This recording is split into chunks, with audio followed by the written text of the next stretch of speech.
আজকে অনুষ্ঠানে সভাপতিত্ব করছেন আমাদের প্রেস ক্লাবের সম্মানিত সভাপতি জনাব কে এম আবু তাহের চৌধুরী। অনুষ্ঠানে বিশেষ অতিথি হিসেবে রয়েছেন ইউকে বাংলা প্রেস ক্লাবের প্রতিষ্ঠাতা আহ্বায়ক জনাব রেজা আহমদ ফজল চৌধুরী সুয়েব। বিশেষ অতিথি হিসেবে রয়েছেন আলহাজ শেখ মফিজুর রহমান, চেয়ারম্যান সাপ্তাহিক বাংলা পোস্ট। বিশেষ অতিথি হিসেবে আছেন দুইজন উপস্থিত আছেন, আরও রয়েছেন আমাদের আরও অতিথিবৃন্দ রয়েছেন। তো এবারে আমি কোরআন তিলাওয়াত করার জন্য অনুরোধ জানাচ্ছি।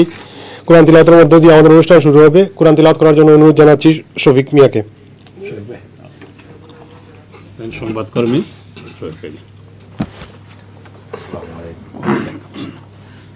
أعوذ بالله من الشيطان الرجيم بسم الله الرحمن الرحيم ألف ذلك الكتاب لا ريب فيه هدى للمتقين الذين يؤمنون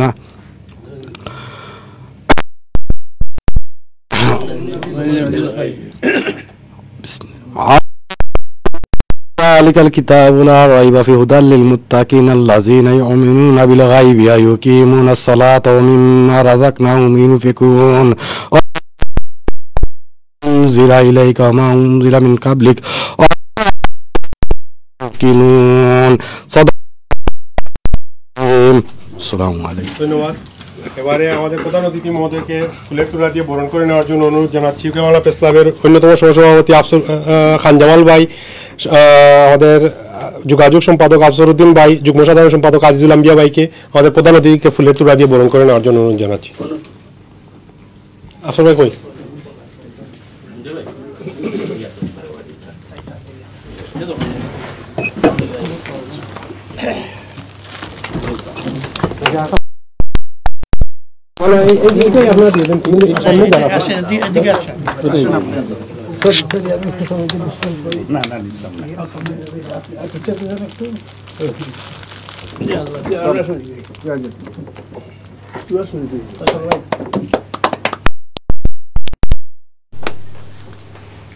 থ্যাংক ইউ।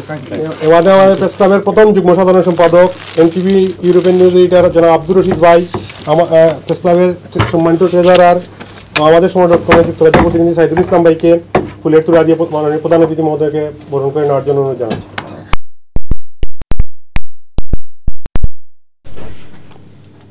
আসলে ভাই একটা ছবি তুলে দিন।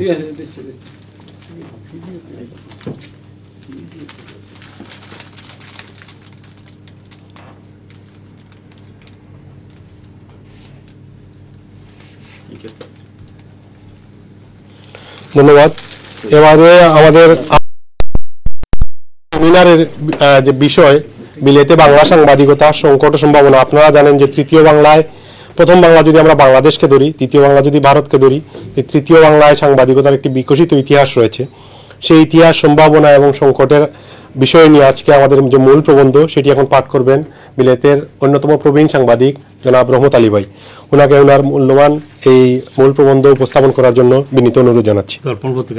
দর্পণ সম্পাদক জনাব রহমত আলী ভাইকে, দর্পণ টিভির চেয়ারম্যান। ধন্যবাদ। আসসালামু আলাইকুম।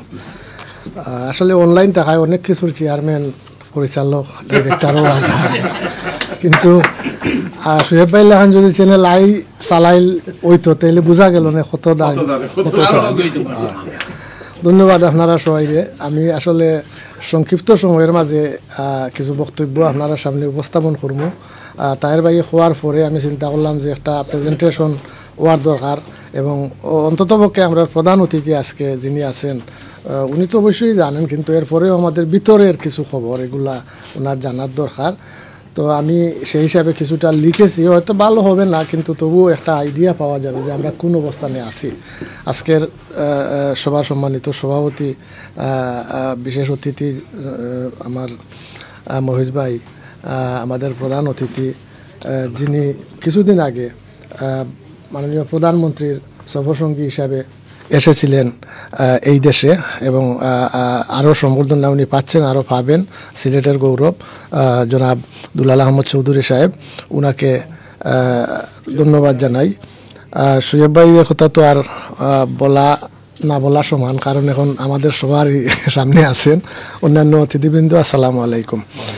বিলেতে বাংলা সাংবাদিকতা সংকট ও সম্ভাবনা এর মধ্যে আমার লিখিত প্রবন্ধের শুরু 1916 সালের 1 নভেম্বর পাক্ষিক সত্যবাণী পত্রিকার মধ্য দিয়ে ব্রিটেনে বাংলা পত্রিকার যাত্রা শুরু হয়। আসসালামু আলাইকুম। এই হলো 100 বছর। 1916 ইংরেজিতে প্রথম বাংলা পত্রিকা এদেশে চালু হয়। এটার নাম ছিল সত্যবাণী। তো এই সত্যবাণী পত্রিকার পর থেকে এই 2016 100 বছর হয়ে গেছে। 16 থেকে এখন 21 আরও 5 বছর অতিক্রান্ত হয়ে গেছে। সুতরাং এটা দীর্ঘ ইতিহাস।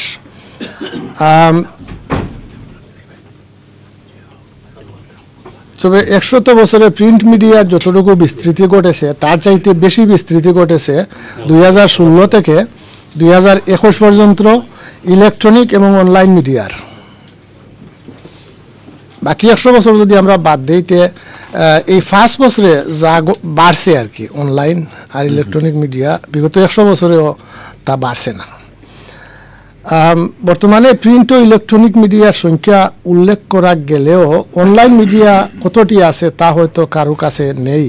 শুধু এটুকুই বলা যাবে যে যারা এই পেশায় জড়িত আছেন তাদের অধিকাংশের এক বা একাধিক পোর্টাল রয়েছে, যে কারণে এখন মিডিয়ার কাজ করার লোকের তীব্র সংকট রয়েছে।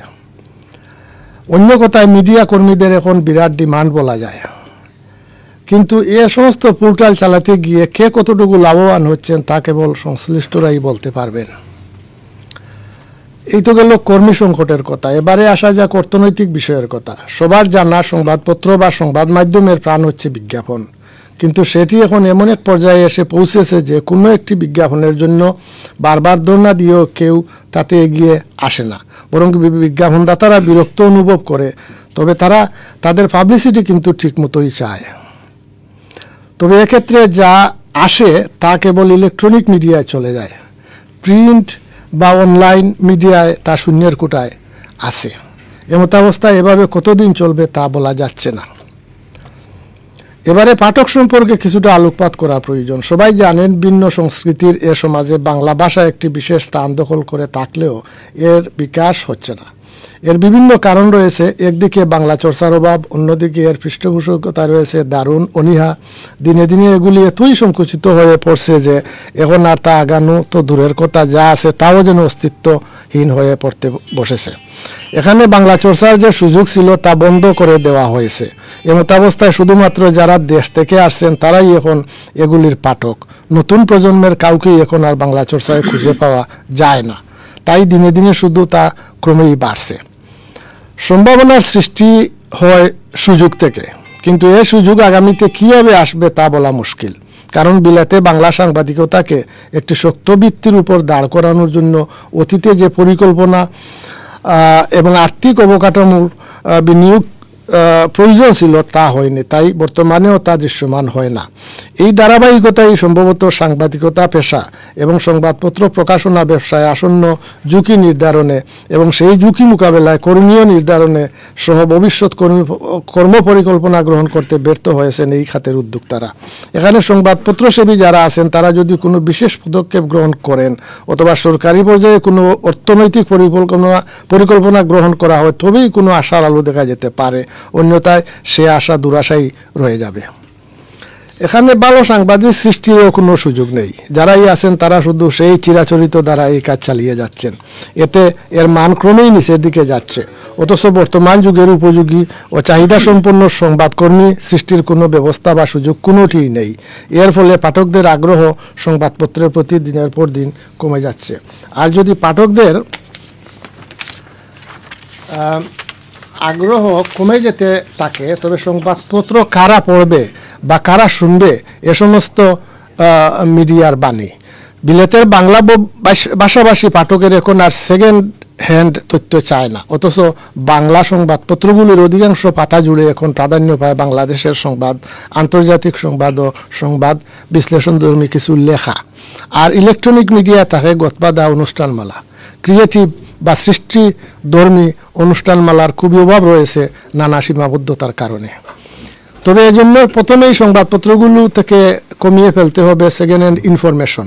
পরনির্ভরশীল সাংবাদিকতা থেকে বের হয়ে এসে নিজস্ব এবং মৌলিক সাংবাদিকতার সূচনা করতে হবে। ব্রিটিশ বাংলাদেশিদের লাইফস্টাইল, রিলেশনশিপ এবং অর্থনৈতিক দিকগুলো তুলে ধরে প্রাসঙ্গিক সাংবাদিকতার চর্চা হলেও হারানো পাঠককে আবারও কাছে বেড়ানো সম্ভব হতে পারে। আর এটি অর্জন করতে হলে আর্থিক ও অবকাঠামোগত বিনিয়োগ হতে হবে এবং সাংবাদিকতায় মেধাবীদের জায়গা করে দিতে হবে। বর্তমান অবস্থায় মূলধারার সংবাদপত্রগুলোর কাগজে প্রকাশিত সংখ্যা বিক্রির ঊর্ধ্বগতির প্রভাব বাংলা সংবাদপত্রে পড়বে, এটাই স্বাভাবিক।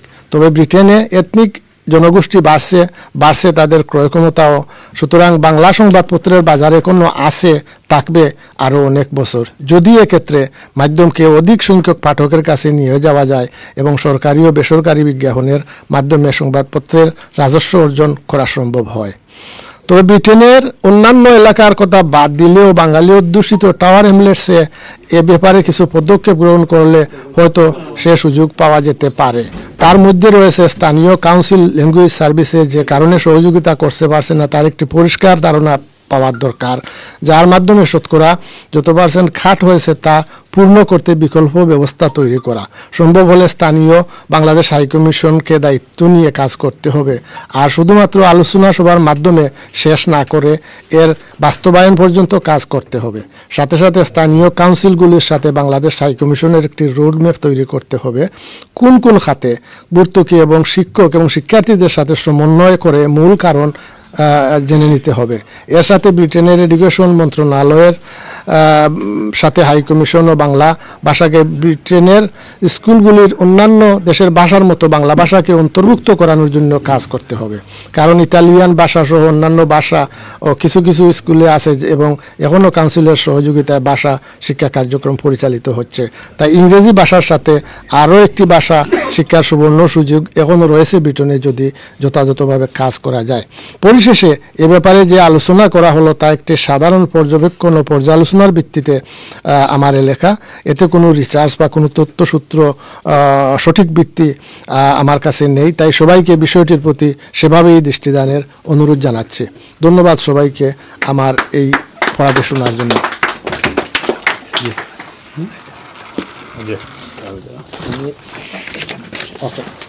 সংক্ষিপ্তভাবে দুলাল ভাই আমার দাদা চলে যাননি, আসুন।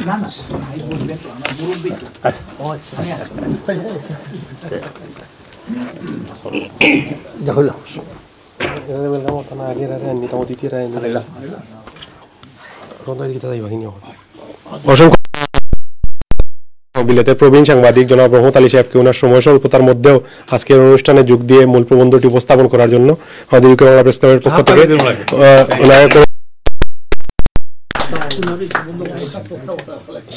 আর এবারে আমি আসন গ্রহণ করার জন্য রহমত আলী ভাই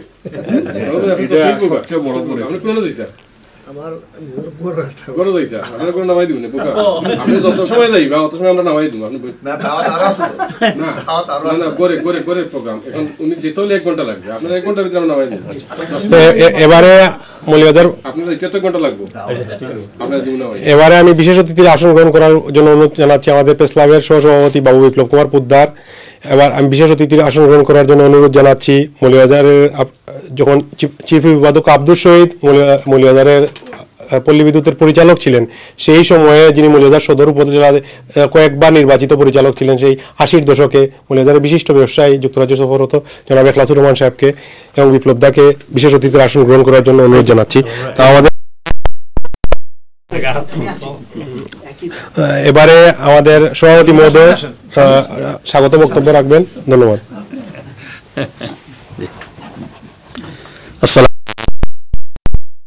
ইউকে বাংলা প্রেস ক্লাব কর্তৃক আয়োজিত বিলেতে বাংলা সাংবাদিকতা সংকট ও সম্ভাবনা শীর্ষক আজকের সেমিনারের সম্মানিত প্রধান অতিথি, মঞ্চে উপস্থিত জনাব প্রভাবশালী দৈনিক মানব কণ্ঠের সম্পাদক, আমাদের সিলেটের কৃতি সন্তান, আজকে মঞ্চে উপস্থিত আছে বাংলা সাপ্তাহিক পত্রিকার আলহাজ মফিজুর রহমান সাহেব, আমাদের ইউকে বাংলা প্রেস ক্লাবের ফাউন্ডার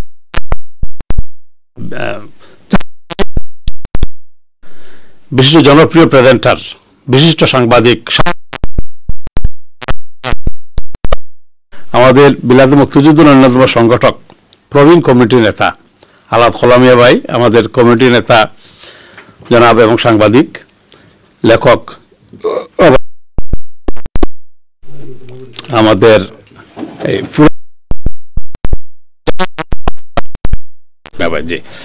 তো আমি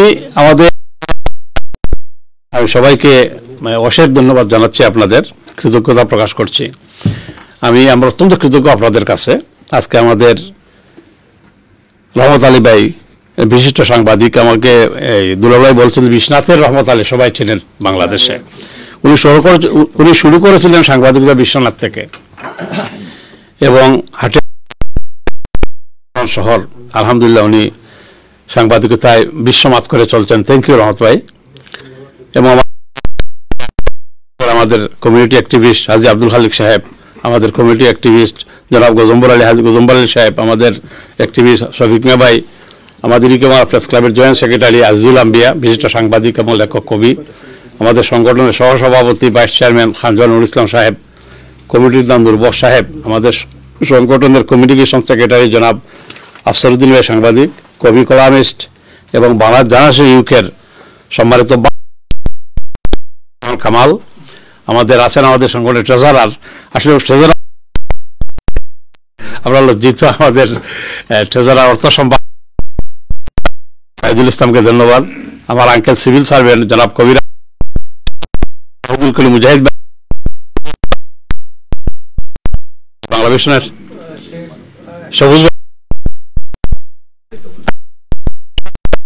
সবুজ ভাই এবং নয়া দিগন্তের কালাম ভাই আসতে পারেন, আমরা আশায় আছি।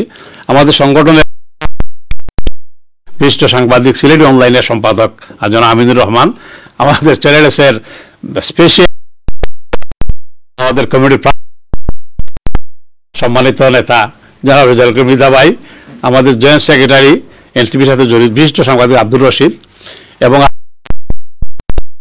আমাদের দাদা আছেন, আমার বড় সবাই আছেন। আমি কেন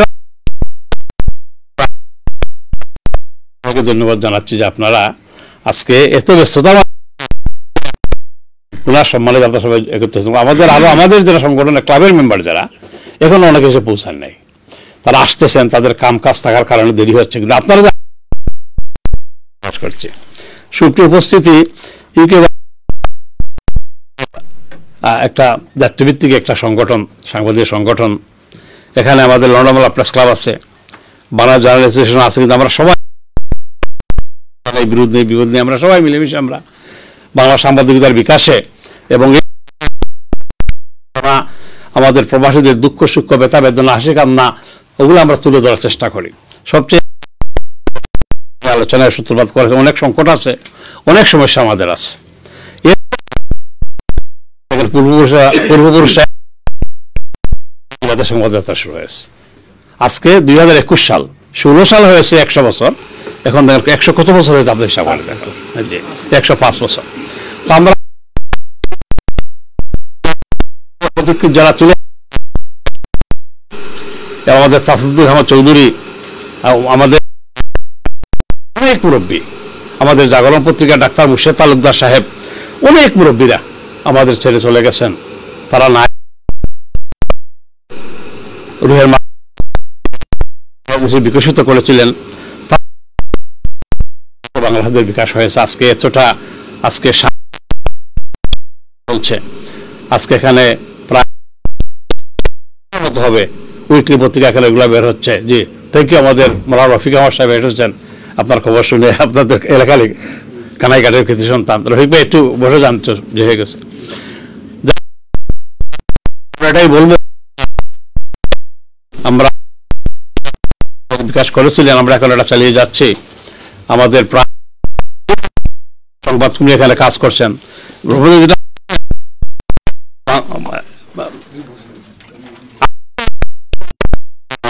কিন্তু এরপরও সাংবাদিকরা শখ এবং নেশা সবাই কাজ চালিয়ে যাচ্ছেন। এবং সবচেয়ে বড় কথা, এখন বর্তমান তো আপনার সোশ্যাল মিডিয়ার যুগ, সবচেয়ে সোশ্যাল মিডিয়া সবচেয়ে ভেরি স্ট্রং। এখন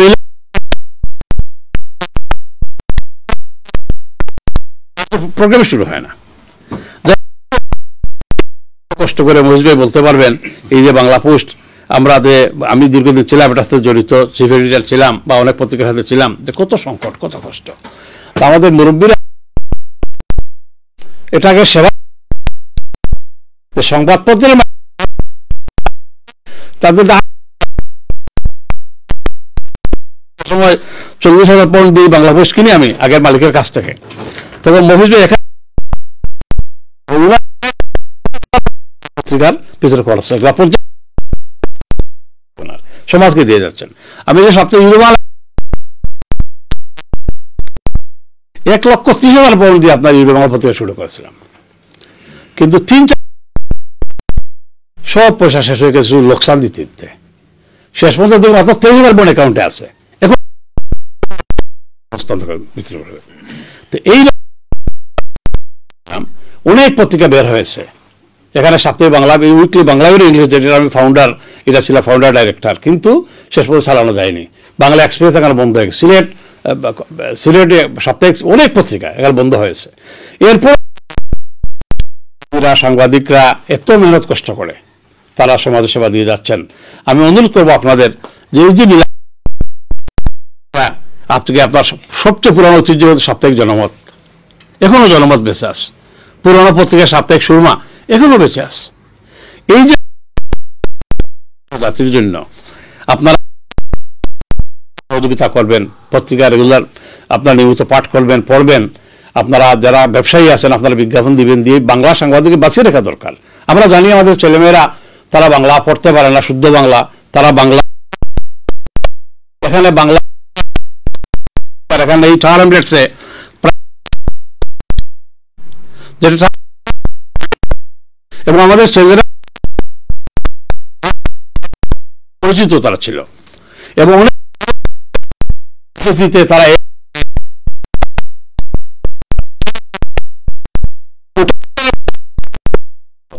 কিন্তু আমাদের দুর্ভাগ্য যে আমাদের বর্তমান যে টার্ম যে প্রশাসন যেটা আছে তারা সব বাংলাদেশের বন্ধ করে দিয়েছে।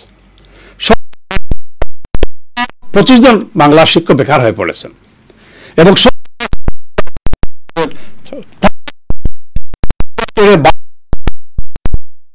বয়কারে বা 19 কাল লয়কারেলা স্কুলের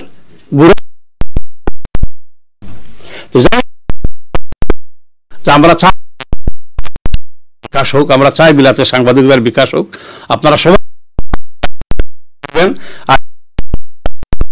মিডিয়া আপনারা ফলো করবেন, সোশ্যাল মিডিয়া আপনারা ফলো করবেন, যাতে এই মিডিয়া সুখ দুঃখ ব্যথা বেদনা তুলে ধরতে পারি, যাতে মিডিয়া বিলাতে বাংলা মিডিয়ার জয় হোক। বাংলা মিডিয়া এখন জয় জয়কার, এই জয় জয়তে কন্টিনিউ। ধন্যবাদ দিন, আমার কথা শেষ করছি। আসসালামু আলাইকুম। ধন্যবাদ আমাদের সম্মানিত সভাপতি মহোদয়কে তার স্বাগত বক্তব্যের জন্য। আমাদের মধ্যে উপস্থিত রয়েছেন ইউকে বাংলা প্রেস ক্লাবের একেবারে ফাউন্ডার মেম্বার, চ্যানেল এসের সাংবাদিক জনাব তৌহিদুল করিম মুজাহিদ ভাই। উনি এসেছেন, আমি দেখতে পাইনি, ওনাকে আমার স্বাগত জানাচ্ছি। আর উনি 2011 সালে সম্ভবত যখন প্রেস ক্লাব প্রতিষ্ঠা হয়, প্রতিষ্ঠাতা সদস্যদের মধ্যে তিনি একজন ছিলেন। আর এবারে আমি আজকের এই সভা অবশিষ্ট অংশটুকু আমার সঙ্গে যৌথভাবে পরিচালনা করার জন্য আমন্ত্রণ জানাচ্ছি ইউকে বাংলা প্রেস ক্লাবের সম্মানিত ট্রেজারার জনাব সাইদুল ইসলামকে আমার সঙ্গে আজকের এই সভা যৌথভাবে পরিচালনা করার জন্য আমন্ত্রণ জানাচ্ছি। এবারে বক্তব্য রাখবেন ইউকে বাংলা প্রেস ক্লাবের যুগ্ম সাধারণ সম্পাদক, মৌলভীবাজারের এক সময়ের তুকর কবি, সাবেক ছাত্র নেতা জনাব আইজুল আম্বিয়া।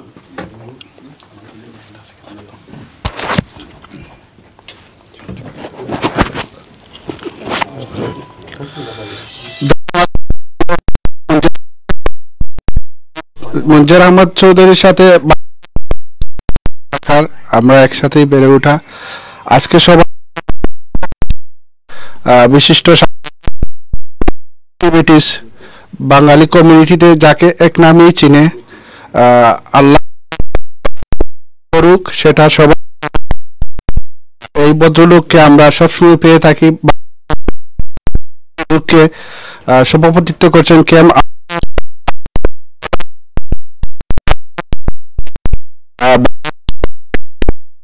দৈনিক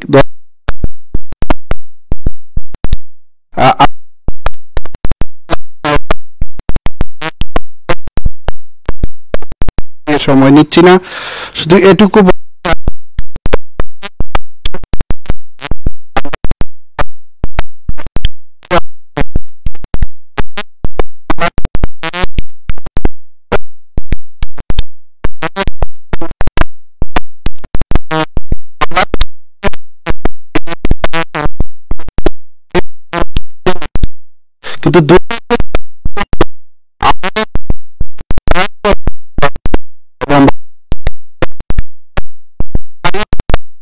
থেকে আমরা বঞ্চিত হচ্ছি।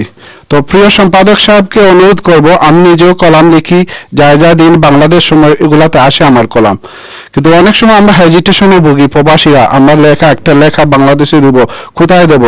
আমাদেরকে যথার্থ একটা মূল্যায়ন করার মতো অনেকের কিন্তু এই সম্ভাবনা নাই, যদিও আমাদের আছে কিন্তু অনেকেরই নাই। সম্পাদক মহোদয়কে বলবো যে আপনারা যদি আমাদের সাথে একটা কাজ করেন, হয়তো আমাদের এখানেও অনেক আছে মেধাবী, অনেকেই আছেন শিক্ষিত, তারা কাজ করতে পারেন, কাজ করার ইচ্ছা আছে, তাদেরকে নিয়ে একটু চিন্তা করলে আমাদের যে কাজটা আরো সহজ হয়। এবং আমি আরেকটা জিনিস বলবো যে আমার চোখে যেটা লাগে যে এইখানে আমাদের সাংবাদিকতার যে একটা সেমিনারের দরকার বা একটা ট্রেনিং এর দরকার, এইগুলা আসলে ঠিকমতো হচ্ছে না। গজিয়ে উঠেছে নানান সংগঠন, London Bangla press club, UK Bangla press club, যুক্তরাজ্য অনলাইন প্রেস ক্লাব, কাজ হচ্ছে সাংবাদিকতার, কিন্তু আসলে যে কাজটা আমাদের দরকার, যে কাজে আমরা আগামীতে আমরা যে লোক সংকটের কথা বলছি, মানুষ যখন বুঝবে যে সাংবাদিকতা ভালো কাজ, সাংবাদিকতা করলে আমি একজন সেলিব্রিটি হতে পারবো বা আমি সমাজের জন্য কিছু করতে পারবো, তখন এমনিতেই মানুষ আসবে আমাদের সাথে। আমরা কাজ না করে যদি আমরা চিন্তা করি যে আমরা একটা সুরমা ব্রিজ থেকে যদি চিন্তা করি টাইমস ব্রিজের মতো একটা কিছু বড় করব, সেটা সম্ভব না। কাজই হতে হবে। আর এই কাজে হওয়ার পেছনে আমাদের কমিউনিটিতে যারা আছেন বা প্রিয় আমাদের শ্রদ্ধেয় গুণীজন আছেন, তাদেরকে এগিয়ে আসতে হবে। এবং সবার সর্বাত্মক মঙ্গল কামনা করছি। আমার সময় একটু কম, আসলে আমি একটু ঝামেলায় আছি, তো ভালো থাকেন, আবার কথা হবে। ধন্যবাদ দুলাল ভাই, আপনি সময় দিয়েছেন। আর আমি জানি আপনি আমাদের প্রধানমন্ত্রীর সাথে এসেছেন রাষ্ট্রীয় সফরে, তো ধন্যবাদ, আপনি আমাদেরকে সময় দিয়েছেন। আর আমাদের তরফ থেকে আবারও ধন্যবাদ জানাচ্ছি। আল্লাহ হাফিজ, আসসালামু আলাইকুম।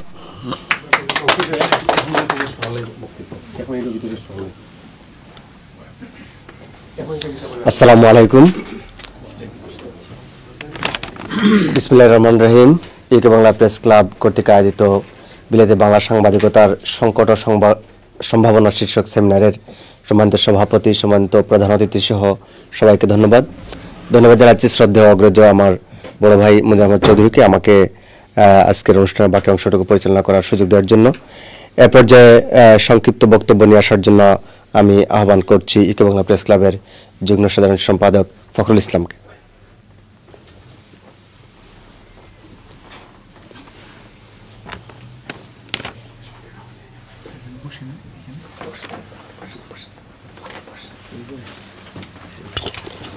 আসসালামু আলাইকুম।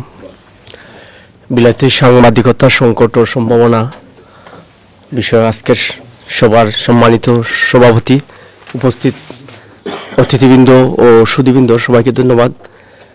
আজকের আয়োজন হচ্ছে আমাদের দুলাল ভাই মানব কণ্ঠের সম্পাদক, ওনার আগমন উপলক্ষে রাষ্ট্রীয় সফরে দেশে আসছেন, আমাদের মূল্যবান সময় দেওয়ার জন্য ওনাকে ধন্যবাদ জানাচ্ছি। আর আপনার লেখা আপনাদের দেশ ও জাতির গঠনে বিভিন্ন ভূমিকা রাখছেন লেখনীর মাধ্যমে। আর আমরা প্রবাস থেকে আপনাদের মাধ্যমে বিভিন্ন দেশের ভালো এবং সব খবর জানতে পারছি মুহূর্তের মাধ্যমে। আমরা উপকৃত হচ্ছি, দেশ ও সমাজ উপকৃত হচ্ছে, এজন্য ধন্যবাদ জানাই। আর আমি ধন্যবাদ জানাই এই প্রেস ক্লাবের সদস্য হইতে পারে। এই প্রেস ক্লাব গত প্যান্ডামিকে বিভিন্ন ক্রাইসিসের সময় যে বিভিন্ন মানবিক সহযোগিতা করছে, বিভিন্ন কর্মকাণ্ড চালিয়ে যাচ্ছে, প্রেস ক্লাব যে ভূমিকা রাখছে, এটার জন্য সবাইকে ধন্যবাদ জানাই। স্পেশালি আমাদের প্রেসিডেন্ট এবং সম্পাদক সাহেব এই করোনাকালীন সময়ে যে দেশের আমাদের প্রান্তিক সাংবাদিক হলে বিভিন্ন আর্থিকভাবে সহযোগিতা করছেন এবং আরও বিভিন্ন মানবিক কাজ করে যাচ্ছেন। এই কাজ যাতে আমরা অব্যাহত রাখতে পারি এই কামনা রাখছি। এই কামনা রাখে সবাইকে ধন্যবাদ জানিয়ে আমার বক্তব্য শেষ করছি। ধন্যবাদ। ধন্যবাদ ফখরুল ইসলাম জি।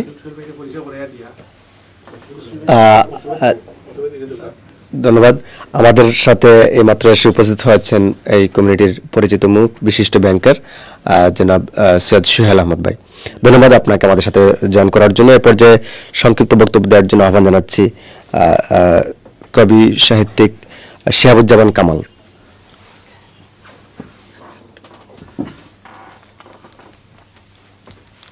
আছে এগুলো একটা সাউন্ড দেন। ইউকে বাংলা প্রেস ক্লাব কর্তৃক আয়োজিত বিলেতে বাংলা সাংবাদিকতা ও সংকট ও সম্ভাবনা শীর্ষক আলোচনা সভা এবং আমাদের সিলেটের বিশিষ্ট সাংবাদিক জনাব দুলাল আহমদ চৌধুরী সাহেবের সম্মানে আজকের এই সম্বোধনা সভার সম্মানিত সভাপতি, সম্মানিত পরিচালক, উপস্থিত নেতৃবৃন্দ, প্রেস ক্লাব অন্যান্য সাংবাদিক ও সুধী ভাই, আসসালামু আলাইকুম ওয়া রাহমাতুল্লাহি ওয়া বারাকাতুহু। আমি অত্যন্ত খুশি হয়েছি এবং অত্যন্ত খুশি হয়েছি যে আজকের এই একটি সুন্দর অনুষ্ঠানে আমি উপস্থিত হতে পেরে। সেজন্য আমি ধন্যবাদ জানাচ্ছি আমাদের সদ্য জনাব কেম আবু তাহের চৌধুরী ভাইকে, উনি আমাকে দাওয়াত করেছেন এবং অনেক দীর্ঘদিন পর অনেক ভাইয়ের সাথে আমি যেমন ফয়সাল ভাইয়ের সাথে তো দেখাও হয় না, একুশের আজকে অনেক বন্ধু বান্ধবের সাথে দেখা হয়ে গেছে।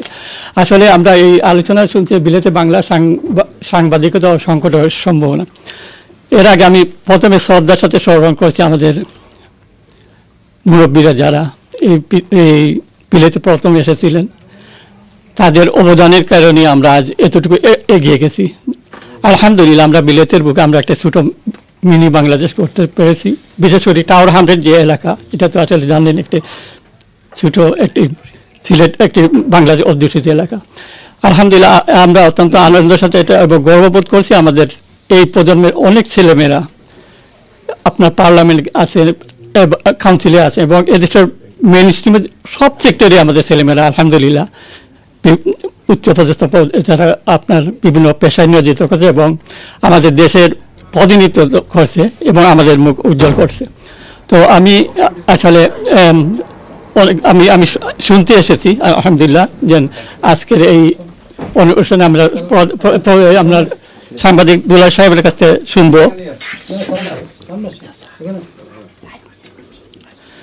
তো আমি আসলে আর কথা না বাড়িয়ে আমি ওনার দীর্ঘায়ু কামনা করছি এবং সাম্প্রতিক সময়ে বাংলাদেশের যে পরিস্থিতি এ ব্যাপারে অবশ্যই উনি বাংলাদেশের সাংবাদিকতা কী পর্যায়ে আছে, কীভাবে ওনারা করছেন এবং এই ব্যাপারে আমি জানতে চাইব। তো আমি একটি কবিতা নিয়ে আসছি আপনাদের জন্য। কবিতার নাম হচ্ছে সাংবাদিক।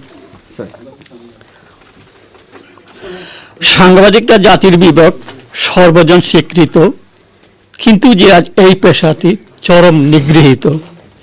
বস্তুনিত সংবাদ জুড়ে তাকে অনেক তত্ত্ব, জানতে পারে দেশ ও জাতি মিথ্যা কিংবা সত্য। সমাজের সব অনিয়ম, যত অসঙ্গতি প্রকাশ পেলে জালিমবাজের হয় যে চরম ক্ষতি। আজকে যারা সমাজের ওই হলুদ সাংবাদিক, নানাময় পড়ে তারা ছুটছে দিক বিদিক।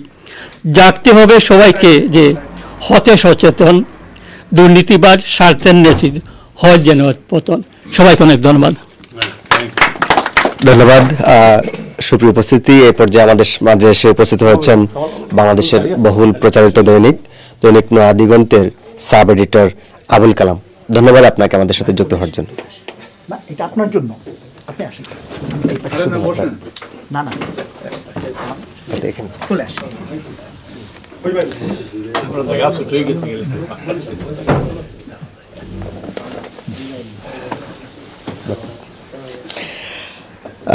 এ পর্যায়ে সংক্ষিপ্ত বক্তব্য নিয়ে আসার জন্য আহ্বান করছি আফসার উদ্দিন ভাই,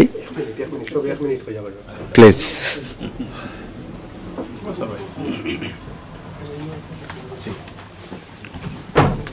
আসসালামু আলাইকুম। ইউকে বাংলা প্রেস ক্লাব কর্তৃক আয়োজিত বিলেতে বাংলা সাংবাদিকতার সংকট ও সম্ভাবনা নিয়ে আজকের এই সেমিনারে উপস্থিত সভাপতি, মাননীয় প্রধান অতিথি এবং উপস্থিত কমিউনিটির বিভিন্ন স্তরের নেতৃবৃন্দ, সাংবাদিকবৃন্দ, আসসালামু আলাইকুম। আমি সর্বপ্রথমে শ্রদ্ধার সাথে স্মরণ করছি, আজকে আমরা জানতে পারলাম যে 105 বছর আমরা বাংলা সাংবাদিকতা এখানে অতিক্রম করছি বিলেতে। আর প্রথমে আমি শ্রদ্ধার সাথে স্মরণ করি আমাদের সেই সমস্ত পূর্বপুরুষদের যারা এইটাকে শুরু করেছিল। তাদের কাছে এখানে দুইটা শব্দ আছে, একটা আছে সংকট, একটা সম্ভাবনা। আমাদের পূর্বপুরুষদের কাছে এটা ছিল সম্ভাবনা। তারাদের সেই সম্ভাবনায় আজকে আমরা এই 105 বছর অতিক্রম করেছি, কিন্তু আজকে বর্তমান পরিস্থিতি থেকে আমাদের কাছে সম্ভাবনাটা খুব ক্ষীণ হয়ে গেছে। ইতিমধ্যে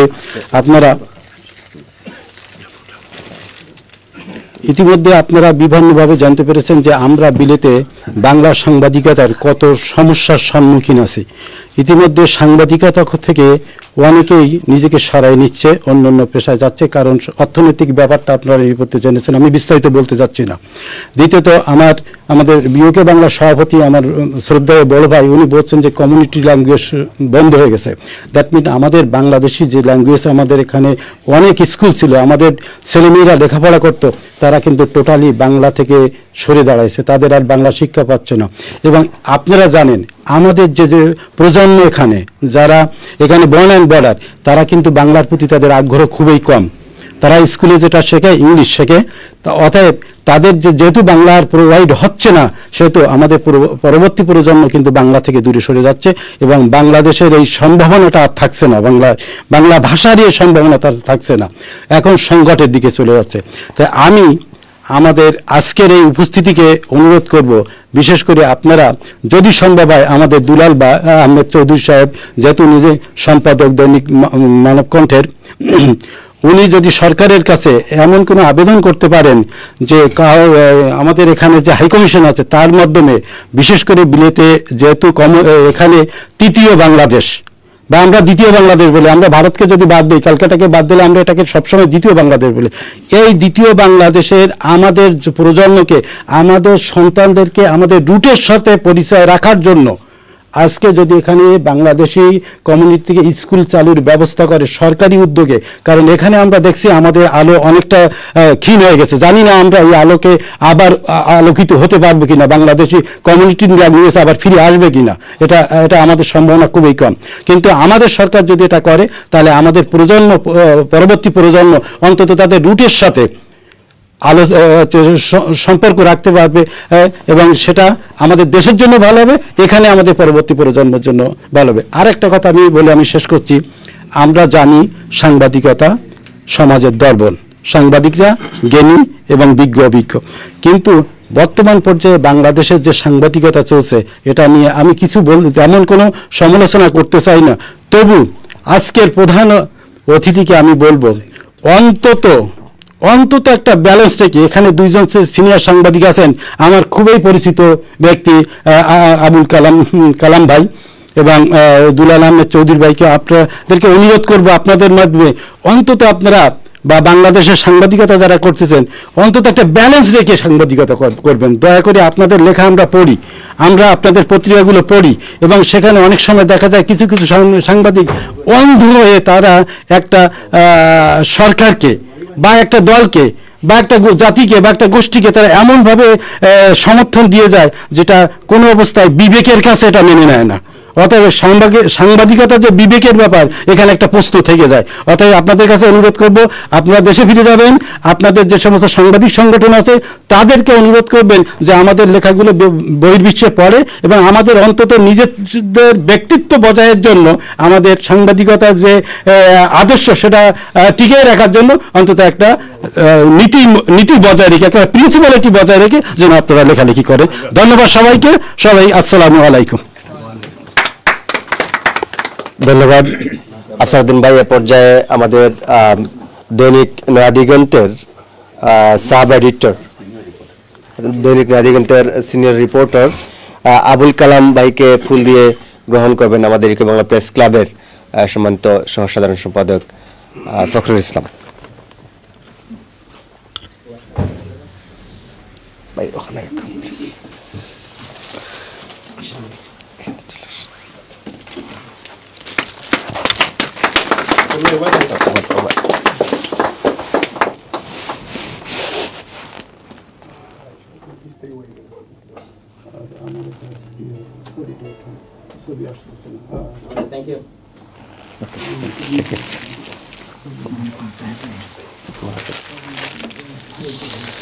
ধন্যবাদ। এ পর্যায়ে সংক্ষিপ্ত বক্তব্য নিয়ে আসার জন্য আহ্বান করছি ইউকে বাংলা প্রেস ক্লাবের সম্মানিত সহ সভাপতি খান জামাল নুরুল ইসলাম।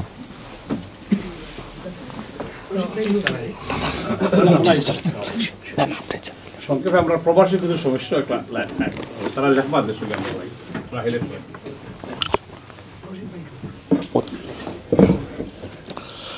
আউযু বিল্লাহি মিনাশ শাইতানির রাজিম। বিসমিল্লাহির রহমানির রহিম। বিলিতে বাংলা সাংবাদিকতা সংকট ও সম্ভাবনা, ইউকে বাংলা প্রেস ক্লাব কর্তৃক আয়োজিত আজকের প্রধান অতিথি বাংলাদেশ দৈনিক মানব কণ্ঠের সম্পাদক, আরেকজন সম্পাদক ভাই এখানে রয়েছেন, ওনার সম্মানার্থে আজকের এই আয়োজন। সকলকে অনেক সাংবাদিক, বিভিন্ন সংগঠন, বিভিন্ন কমিউনিটি ব্যক্তিত্ব, আসসালামু আলাইকুম রহমতুল্লাহি বারকাত।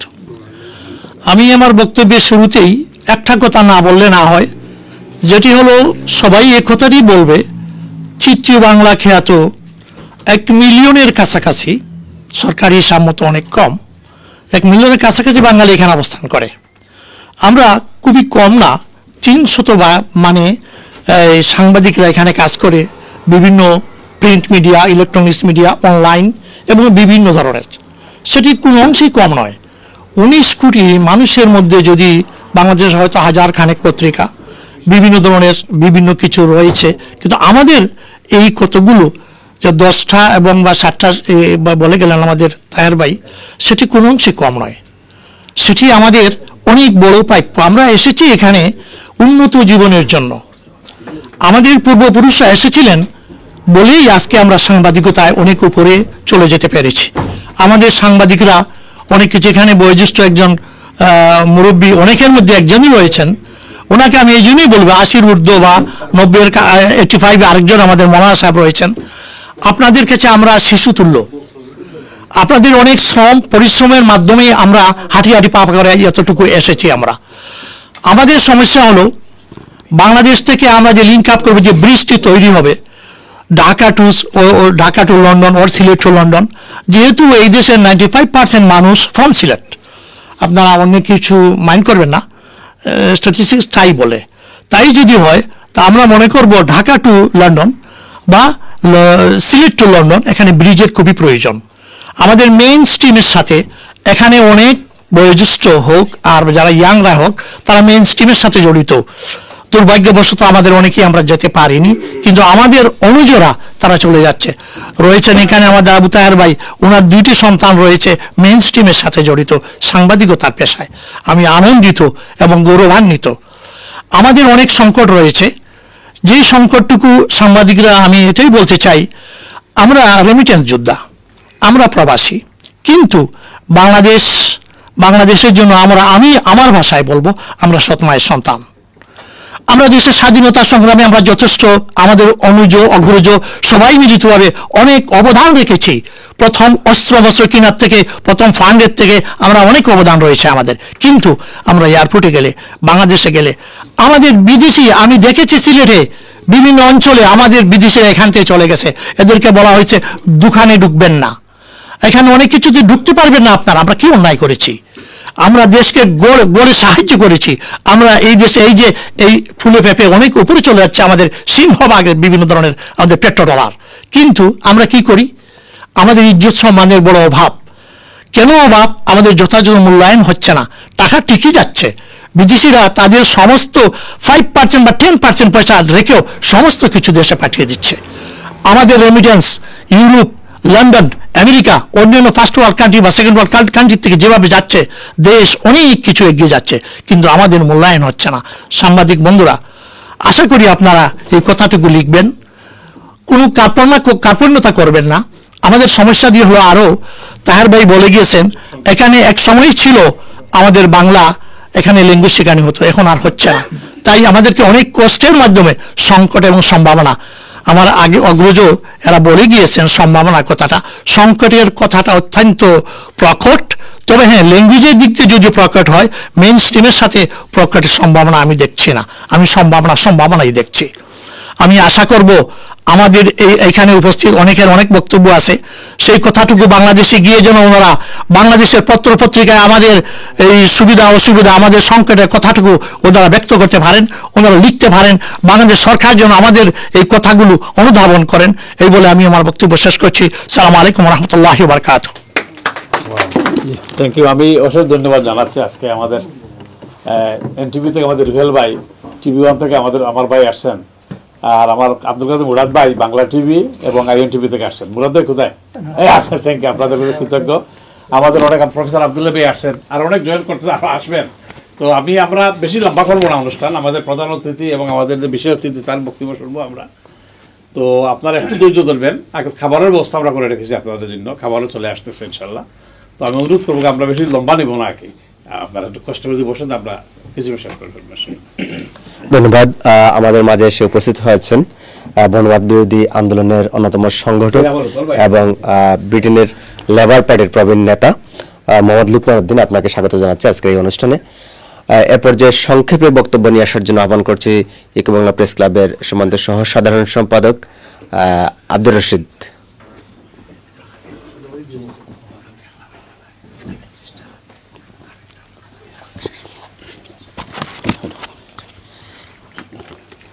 আসসালামু আলাইকুম রহমতুল্লাহি ওয়া বারাকাতুহু। আজকে ইউকে বাংলা প্রেস ক্লাব আয়োজিত বিলেতে বাংলা সাংবাদিকতার সংকট ও সম্ভাবনা সেমিনারের মাননীয় সভাপতি, সবার সিনিয়র আমাদের আবু তাহের ভাই, আমাদের চাচা, প্রধান অতিথি দৈনিক মানব কণ্ঠের সম্পাদক সিলেটের কৃতি সন্তান দুলাল আহমদ চৌধুরী, আজকে আমাদের সাংবাদিকের সাথে মত বিনিময় হচ্ছে, সেখানে উপস্থিত হয়েছেন আমাদের নয়া দিগন্তের সিনিয়র রিপোর্টার আব্দুল্লাহ মামুন ভাই, তাকে আমি স্বাগত জানাচ্ছি। আবুল কালাম ভাই স্বাগত জানাচ্ছি। আপনারা যারা শুনছেন সবাইকে আমার পক্ষ থেকে ধন্যবাদ জানাচ্ছি। আমাদের আজকের যে সেমিনারের শিরোনাম নেওয়া হয়েছে বিলেতে সাংবাদিকতার সংকট ও সম্ভাবনা, এগুলো বলার মতো আমাদের তেমন যোগ্যতা নাই। আমাদের রহমত আলী ভাই কিছুটা আলোকপাত করে গেছেন, আর এখানে আপনারা যারা আছেন আমাদের তাহের ভাই বা মামা বলতে শোয়েব চৌধুরী, ওনারা বিস্তারিত বলবেন। আমি জাস্ট কিছু একটা আলোকপাত করছি। 19 থেকে যাত্রা করে সত্যবাণী সাপ্তাহিক পত্রিকা, আজকে এসে আমরা প্রায় 100 বর্ষ পাড়ি করে এখানে দাঁড়িয়ে আছি। আমাদের আজকে বিলেতের যে সাংবাদিকতা বা সংবাদপত্র সাধারণত আমরা 4টা ভাগে ভাগ করতে পারি।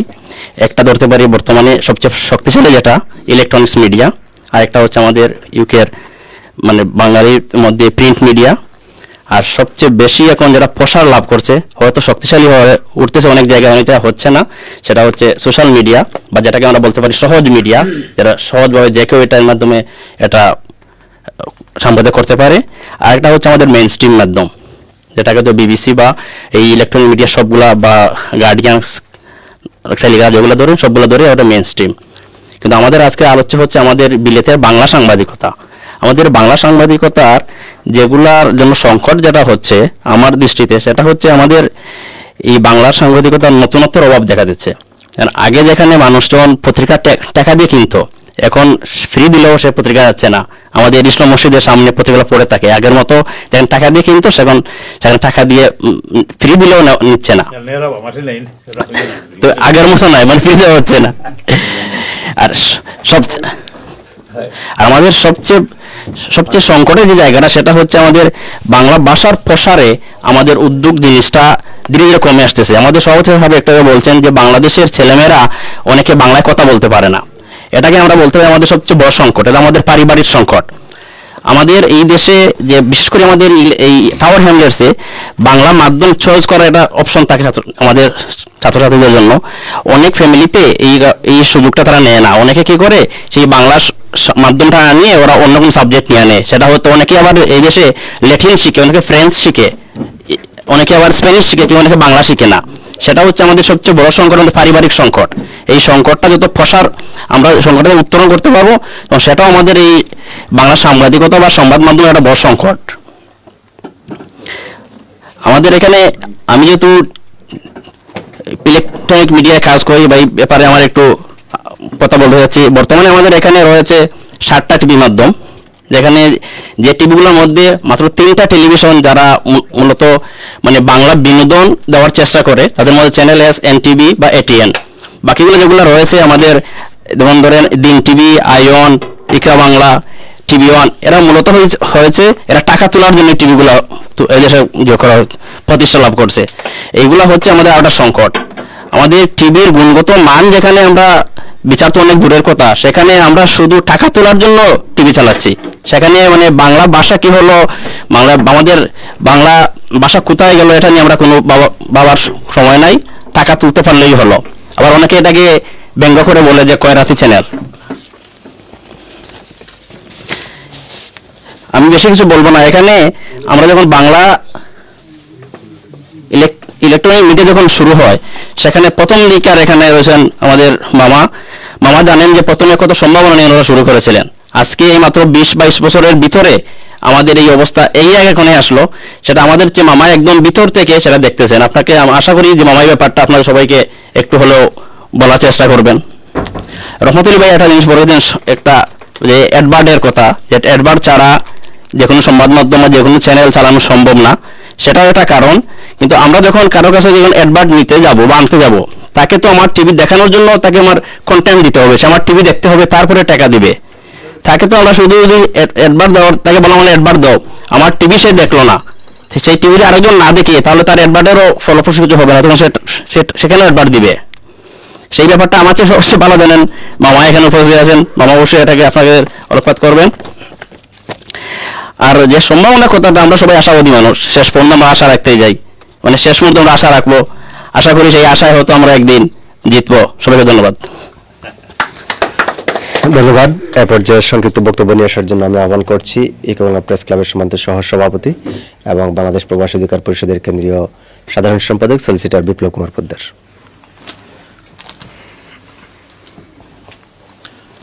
প্রিয় আজকের সভার সভাপতি, উপস্থিত বাংলাদেশের অন্যতম জনপ্রিয় পত্রিকা মানবকণ্ঠের সুযোগ্য সম্পাদক দুলাল ভাই, যাকে আমি ব্যক্তিগতভাবে অত্যন্ত শ্রদ্ধা করি এবং আমার সুযোগ হয়েছিল তার সাথে পূর্বেও মিলিত হবার।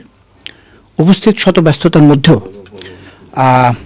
নয়া দিগন্তের সিনিয়র রিপোর্টার আবুল কালাম ভাই, আমি দেখলাম যে অন্যান্য কাজ সেরেও উনি আমাদের মতো এই ক্ষুদ্র সাংবাদিকদের আহ্বানে এসে হাজির হয়েছেন। আপনাদের প্রতি আমরা আমাদের ইউকে বাংলা প্রেস ক্লাবের পক্ষ থেকে আমাদের আন্তরিকতা, ধন্যবাদ, কৃতজ্ঞতা প্রকাশ করছি।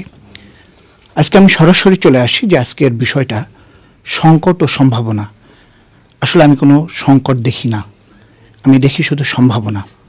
কারণ হলো যে বাংলাদেশে 18 কোটি মানুষের ভিতরে সবচেয়ে যে যুবক, সে হলেন ডাক্তার জাফরুল্লাহ।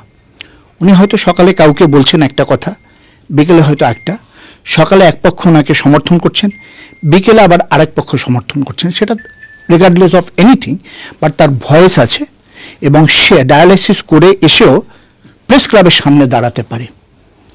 আর ইউকেতে কিন্তু আমি আরেকজন দেখেছি যুবক, সেটা হলেন যে আমি যখন কদিন আগে আমার ব্যাক পেইন হলো, যে করোনা থেকে ওঠার কারণে হাঁটতে পারছিলাম না, আমার ধরুন যে 5 মিনিটের জায়গা অ্যাটলিস্ট 16 থেকে 17 মিনিট লাগছিল। তাই লাস্ট কয়েকটা জায়গায়ও আমি দেখলাম সে ভদ্রলোকটি, যুবকটি একদিন হঠাৎ করে বাসে দেখা, আসসালামু আলাইকুম ভাই সাহেব, হ্যাঁ দাদা নেই। আমি বললাম যে একটু আমারে তুই করে মাতুক্কা আমারে, আজ পর্যন্ত ওনাকে পারিনি। সেই যুবক আমাদের তাহের ভাই, উনি বাসে করে ওনার এক বন্ধু অসুস্থ, তাকে দেখতে যায়। ওনার এই ভাঙা কোমর নিয়েও এখনও যদি কেউ ডাকে উনি মিস করে না। আচ্ছা তাহলে বলুন তো আমার সংকটটা কোথায়? এই মানুষগুলো যদি আমাদের সমাজে থাকে, সংকটটা কোথায়? আমি কোনো সংকট দেখি না। আরেকজন আছেন যিনি সব বিলিয়ে দিবেন। চ্যানেল আই এখানে একটা জনপ্রিয় ছিল এবং উনি চ্যানেল আইটা দেওয়ার আগে, আমি এই কারণে বলছি কারণ সবাই দেখছি একটুখানি ভীত সম্ভ্রান্ত, বোধ হয় আমরা খুব সংকটে পড়ে যাচ্ছি। চ্যানেল আইটা নষ্ট হয়েছে কিন্তু ওনার উদাসীনতার কারণে, উদারতার কারণে, না হলে চ্যানেল আই চলে যাওয়ার মতো অবস্থা ছিল না। কারণ উনি আছেন, আচ্ছা ঠিক আছে ফয়সল ভাই, তো আমি আমার কাজ করি, তো উনি চিন্তা করছে আমি একটা দিলাম, এবং উনি এই চ্যানেলটা করার আগে নিজে চ্যানেল এসে কাজ করেছেন, এটা ওনার কাছ থেকে শোনা। উনি সামনে আছেন, সো যদি ভুল হয় অবশ্যই আপনি আমাকে কারেক্ট করবেন। তো কমিটমেন্ট কিন্তু আছে এবং একই সাথে আমাদের, তাহলে সম্ভাবনাটা কোথায়? সম্ভাবনার প্রথম ধাপটা হলো যে সবাই বলছে যে দেখবেন বাংলাদেশে ছাত্র রাজনীতি আর আগের মতো নাই, খুব সন্ত্রাসী হয়ে গেছে। আচ্ছা তার মানে কি ছাত্ররা গিয়ে বাড়ি বাড়ি চাঁদাবাজি করে? ছাত্র রাজনীতি শেষ হয়ে গেলে সব সমাধান হয়ে যাবে? সাংবাদিকতা হলেও সাংবাদিকতা আর নেই, যে সাংবাদিকতা যদি ভালো হয়ে যায় তাহলে সব শেষ হয়ে যাবে না। ভালো আমাদের 18 কোটি মানুষকে হতে হবে। কীরকম? যে আগরতলা ষড়যন্ত্র মামলা, কথাটা ভুল। আওয়ামী লীগ এখন স্বীকার করে যে আগরতলায় একটা মিটিং হয়েছিল, যে বাংলাদেশকে স্বাধীন করার জন্য একটা হয়েছিল। তার মানে কি মামলাটা সত্য? তাহলে ওটা ষড়যন্ত্র মামলা কি করে হলো? তাহলে সাংবাদিকতা, হলুদ সাংবাদিকতা বা কিছু, তা হাতের 5টা আঙুল যেখানে মহান সৃষ্টিকর্তা মহান আল্লাহ তাআলা সমান করে দেয়নি, আমার সব সাংবাদিকতা 2-1টা হলুদ থাকবে না, এটা কি করে হবে? সুতরাং সংকট নেই, আছে সম্ভাবনা। এবং পরিবর্তন যদি করতে হয়, পরিবর্তনটা করতে হবে জাতীয়ভাবে। আজকের যে প্রতিষ্ঠানগুলো, আজকের প্রশাসন বলেন, বিচার বিভাগ বলেন, এই যে রেন্ট্রি হোটেল, 5 জন বেকসুর খালাস,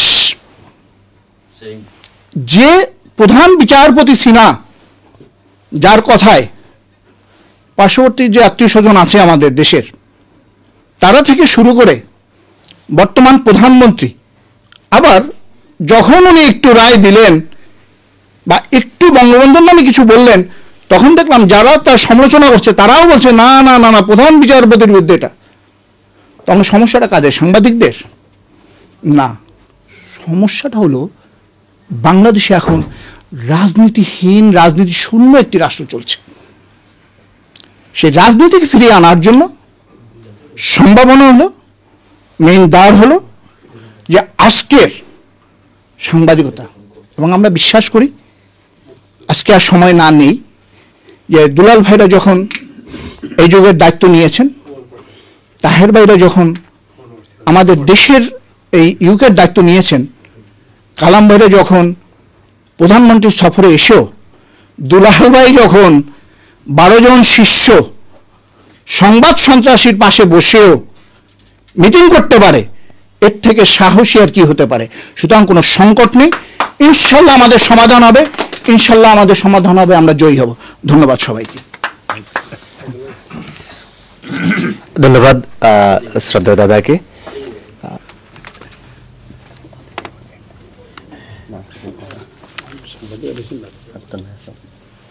আমরা নাজরুল ভাই একটু ধন্যবাদ দিলাম, নাজমুল হোসেন ভাই সাংবাদিক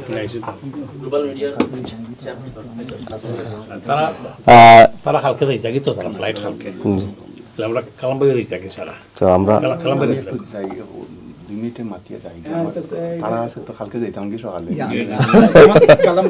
ওকে, ধন্যবাদ সম্মানিত উপস্থিতি। আমরা সংক্ষিপ্ত করে নেব ইনশাল্লাহ। এ পর্যায়ে আজকের সেমিনার বিলেতে বাংলা সাংবাদিকতার সংকট সম্ভাবনা শীর্ষক অনুষ্ঠানে বক্তব্য রাখার জন্য আমি আহ্বান করছি আজকের অনুষ্ঠানের বিশেষ অতিথি দৈনিক নয়া দিগন্তের সিনিয়র রিপোর্টার আবুল কালাম ভাইকে। আউযুবিল্লাহি মিনাশ শাইতানির রাজিম, বিসমিল্লাহির রহমানির রহিম। সম্মানিত আজকের উপস্থিতি, প্রথমে আপনাদের কাছে আসলে কৃতজ্ঞতা প্রকাশ করছি এবং ধন্যবাদ দিচ্ছি আপনাদের, যে আপনারা আমাদের নিয়ে এরকম সুন্দর একটা আয়োজন করেছেন, যে আয়োজনের মাধ্যমে আসলে আমরা নিজেরাই নিজেকে সার্থক মনে হচ্ছে যে এখানে আসাটা আসলে সার্থক হয়েছে। আর আয়োজক যারা আছেন, এখানে উপস্থিত আছেন, যারা উপস্থিত নেই, সবার প্রতি আমাদের কৃতজ্ঞতা এবং সবার জন্য দোয়া, এবং আগামীতে আপনারা এরকম আয়োজন আরও করবেন এই প্রত্যাশা করে আমি শুরু করছি। আমি খুব সংক্ষিপ্ত করে বলতে চাই 2টা কথা। সেটা হলো যে আমি এর আগে আরও কয়েকবার আসছি এখানে, এসে যে বিষয়টা আমার কাছে আসলে খুব বেশি সংকট মনে হয়েছে, এটা বলার আসলে সুযোগ এতদিন পাইনি, আজকে একটু পেয়েছি বলি। তাহলে যে বাংলা ভাষা, দেখেন আমি যখন 2006 মনে হয় প্রথম আসছিলাম, তখন কয়টা সংবাদপত্র এখানে ছিল, এখন আছে কয়টা? এটা ওই মহিজ ভাই আছেন, তাহের ভাই আছেন, ওনারা জানেন এখন আছে কয়টা। আর যেগুলো আছে সেগুলোর অবস্থা আসলে একেবারে বলা যায় যে আইসিইউতে আছে, কোনো মতে বেঁচে আছে আজকে। মানে কেউ কেউ আছেন যে নিজের পরিচয়টা ধরে রাখার জন্য এইটা তারা বলা যায় যে পকেটের পয়সা দিয়ে লালন পালন করছে নাকি, বিষয়টা এই। আজকে আমি সেদিন সুরমা অফিসে গেলাম, আজকে পত্রিকার অফিসে গেলাম, যা দেখলাম তাতে আমি আসলে খুব হতাশ হয়েছি যে আসলেও আমাদের এই প্রাণ, সাংবাদিকতা হচ্ছে আমাদের প্রাণ, আমরা যারা সাংবাদিকতা করি, আসলে আমরা আমাদের প্রাণ নিয়ে কবে আইসিইউ থেকে বের হতে পারবো, এই আশঙ্কায় আমি আছি, এবং আদৌ পারবো কিনা সেটা নিয়ে যথেষ্ট সন্দিহান। ধরেন এই যে আমরা আজকে এখানে এক হয়েছি, এই যে প্রজন্ম, আমার যতটুকু ধারণা যে এই প্রজন্ম যখন চলে যাবেন আমরা তো কেউই থাকবো না দুনিয়াতে, তারপরে বাংলা কোনো শব্দ অন্ততপক্ষে ইউকেতে আমার মনে হয় পরবর্তী প্রজন্ম জানবে না যে কোনো শব্দ ছিল। এবং এখানে সবচাইতে বড় সংকট হচ্ছে ভাষার সংকট।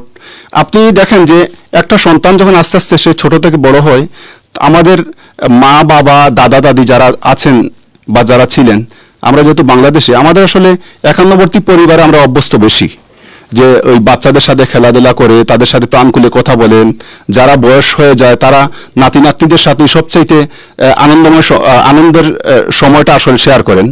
তো এইখানে যে সংকটটা ধরেন সেটা হচ্ছে যে ধরেন আমার মা বা আমার দাদি বা আমার চাচি উনি আসছেন সিলেট থেকে বা বাংলাদেশ থেকে, আগের সহজ সরল মানুষ, উনি শুদ্ধ ভাষাই আসলে ঠিকমতো বুঝেন না সিলেটি ভাষা ছাড়া। উনার যে নাতি বা নাতনি এখানে বড় হয়েছে সে বাংলা ভাষাকে সে ওনার সাথে ইংলিশে কথা বলে, এবং ওনার যে আক্ষেপটা সেটা হচ্ছে যে কি আমার নাতি কি বলে আমি তো ইংলিশে বুঝি না, এবং আমি আমার ভাষাটা থেকে বোঝাতে পারি না, সে আমার ভাষা তাকে বোঝাতে পারে না। এই যে ভাষাগত দেয়াল, এই দেয়ালটা আসলে একটা সময় আমাদের কাছে অনেক প্রাচীর হয়ে যাবে, কিন্তু আমরা কিছু এটা ডিঙাতে পারবো না। সুতরাং যখন আপনার ভাষা আপনার থেকে হারিয়ে যাবে তখন আপনার সংবাদপত্র অটোমেটিকলি হারিয়ে যাবে, এটা থাকবেই না।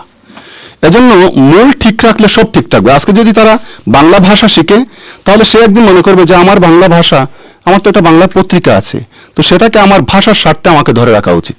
কিন্তু যদি আপনি তাকে এই ভাষার যদি মর্যাদা না বুঝতে দেন, এই ভাষার সংকট যদি না বুঝতে দেন, এই ভাষাটা যদি ঠিকমতো না শিখতে দেন, তাহলে একটা পর্যায়ে সেইটার মর্যাদা বুঝবেই না।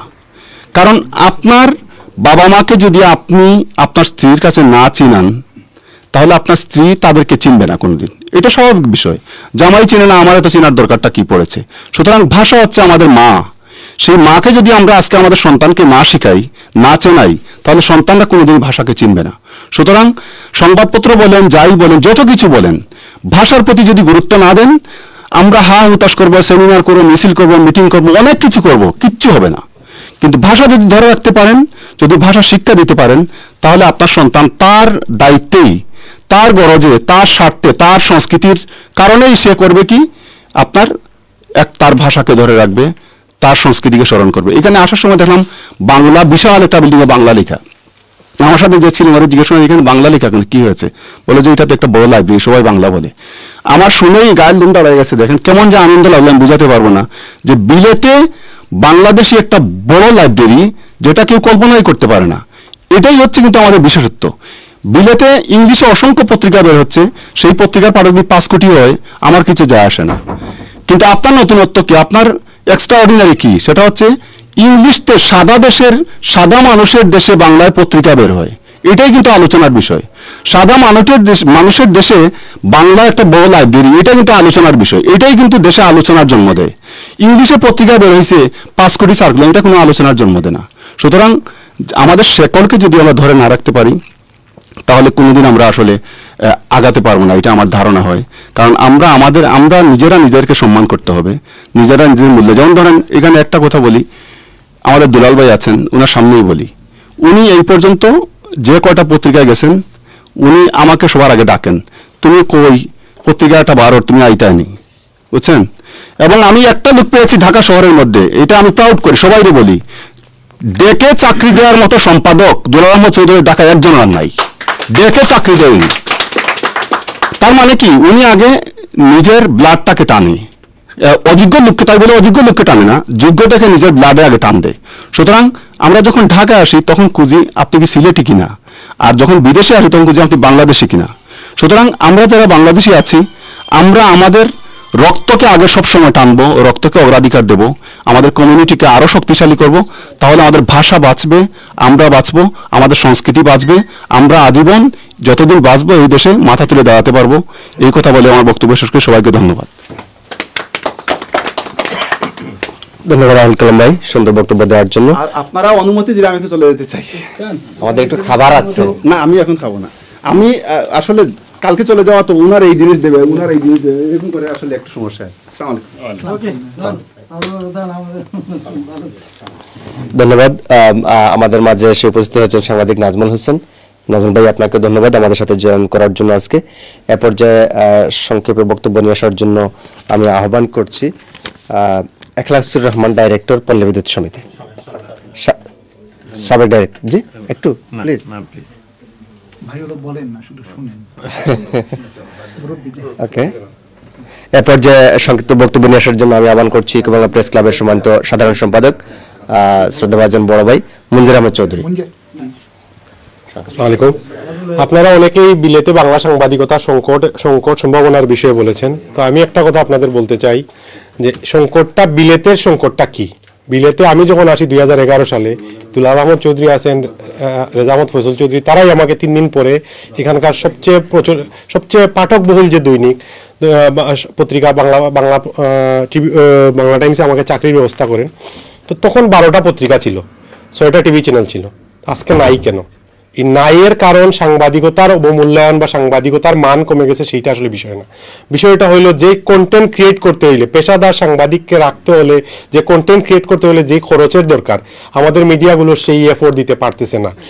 তারা এখানকার মিডিয়ার মালিকরা বিভিন্ন সময় বিভিন্নভাবে এখানে মিডিয়া দিয়ে কমিউনিটিতে প্রভাব বিস্তার, বিভিন্ন রকমের সুবিধা নেওয়া বাংলাদেশ সরকারের কাছ থেকে অতীতে নিয়েছেন, বর্তমানেও নিচ্ছেন। সুযোগে আপনার বিভিন্ন ধরনের এটা নিয়ে কিনা বেচা হচ্ছে, কিন্তু পেশাদার সাংবাদিকতাকে ধরে রাখতে, লালন করতে, যে একটা কন্টেন্ট ক্রিয়েট করতে যে খরচের দরকার, আজকে দেখেন আমরা এখানকার যে নিউজ হয়, এই নিউজ কেন আমাদের 3rd জেনারেশনকে 4th জেনারেশনকে টানতেছে না? বিকজ আমরা সেই কন্টেন্ট বানাইতে পারতেছি না। এই কন্টেন্ট বানাতে হলে যে খরচটার দরকার, সেই খরচ মিডিয়া এফোর্ড করতে পারতেছে। এবং টিভির মালিকরা বা পত্রিকার মালিকরা, আমি কারো ব্যক্তিগত সমালোচনা করতেছি না, সবার প্রতি শ্রদ্ধা রেখে বলতেছি যে এই যে মনে করেন যে কম খরচে, যত কম খরচে, এইটা বাংলাদেশে এখন হচ্ছে, মানে এখানে পুঁজি নাই, পুঁজির সংকট আছে, ভয়াবহ এক ধরনের পুঁজির সংকট আছে। আবার আরেকদিকে যদি আপনি বলেন, যখন এখানে আমাদের এই বাংলা কমিউনিটিটা কত বড়, আপনার ওলগেট ইস্ট থেকে ধরেন মাইল্যান্ড পর্যন্ত এই ছোট্ট একটা কমিউনিটি, এখানে কিন্তু 6টা টিভির মার্কেট ছিল না, 12টা পত্রিকার মার্কেট ছিল না। এইখানে পুঁজির এক ধরনের মনে করেন লাফালাফির জন্য, পত্রিকার মালিক হওয়ার জন্য আপনার পত্রিকা হয়েছে, টিভি হয়েছে। তো এইটা হইতে গিয়া আপনার যে অপেশাদার সাংবাদিক, অসাংবাদিকদের আমরা সাংবাদিক বানানোর একটা প্ল্যাটফর্ম হয়েছে। আজকে বিলেতে আপনার দেখা যায় যে বাংলা লেখার মানুষ নাই, হয়তো 10 জন মানুষ আপনি পাবেন না 10 লাইন শুদ্ধ করে লিখতে পারবে, কিন্তু বিভিন্ন প্রেস ক্লাবের সদস্য সংখ্যা দেখা যায় 300-400, বুঝছেন? তো এই জায়গা থেকে আমাদের উত্তরণের দরকার। আমরা যারা মনে করেন খাই না খাই সাংবাদিকতা ধরে রাখছি, এখনো আমার বাংলাদেশের সাংবাদিকতার থেকে যে বেতনের টাকাটা পাই, বছরে 5 লাখ টাকা পাই শুধু বাংলা ট্রিবিউন থেকে, এই টাকায় আমার মায়ের সংসার চলে। সাংবাদিকতাটা আমার রুটি রুজির অংশ। কিন্তু এই জায়গায় সাংবাদিকতা যদি আপনার ফ্যাশনের অংশ হয়ে যায়, আপনি কিছুক্ষণ রাজনীতি করেন, কিছুক্ষণ কমিউনিটি নেতা, কিছুক্ষণ আপনি গান করেন, কিছুক্ষণ সাংবাদিকতা, এইরকম তো সাংবাদিকতা না। সাংবাদিকতা যারা সাংবাদিকতা করে তাদের হাতে সাংবাদিকতা থাকতে হবে, এবং ভুয়া সাংবাদিকদের প্রতিহত করতে হবে, এবং সেই জায়গা থেকে আমাদের অবস্থা নিতে হবে, ভূমিকা নিতে হবে। এবং গণমাধ্যমের মালিকদের যে প্রবণতা আছে বেতন না দেওয়ার, কম বেতন দেওয়ার, ঠগানোর কর্মীদের, এটা বাংলাদেশে আছে, এখানে হচ্ছে। এবং এই কারণেই মেধাবীরা আজকে সাংবাদিকতায় টিকে থাকতে পারতেছেন। আজকে 2010 সালে আমি এসে যাদের টিভিতে সাংবাদিকতায় পাইছিলাম, আব্দুর রশিদের মতো কিছু মুখ আছে বা এখানে কিছু মানুষ আছে, এরা ছাড়া কেউ টিকতে পারে না। আমরা এখানে মিডিয়া চাকরি করা বাদ দিয়ে দিচ্ছি, কারণ বেতন দিতে পারে না। বেতন বছরের পর বছর বেতন আটকানো থাকে। এই আফুস করে বা মার্কেট থেকে বলে, মালিকরা বলে দেন মার্কেট থেকে তোমার বেতন তুলে নিয়ে যাও। তো এই জায়গায় অনেকে টিকতে পারে না, 2-1 মানুষ হয়তো টিকে আছে, কিভাবে টিকবে? তো সাংবাদিকতা না টিকার এখানে পুঁজির দৌরাত্ম্য, মালিকদের সহযোগিতার একটা ব্যাপার আছে। ধন্যবাদ সবাইকে, ধন্যবাদ আপনাদের সবাইকে, ধন্যবাদ, ভালো থাকুন। ধন্যবাদ মঞ্জুর ভাই। এ পর্যায়ে বিশেষ অতিথির বক্তব্য নিয়ে আসার জন্য আমি আহ্বান করছি আলহাজ শেখ মোহাম্মদ মফিজুর রহমান, চেয়ারম্যান সাপ্তাহিক বাংলা পোস্ট।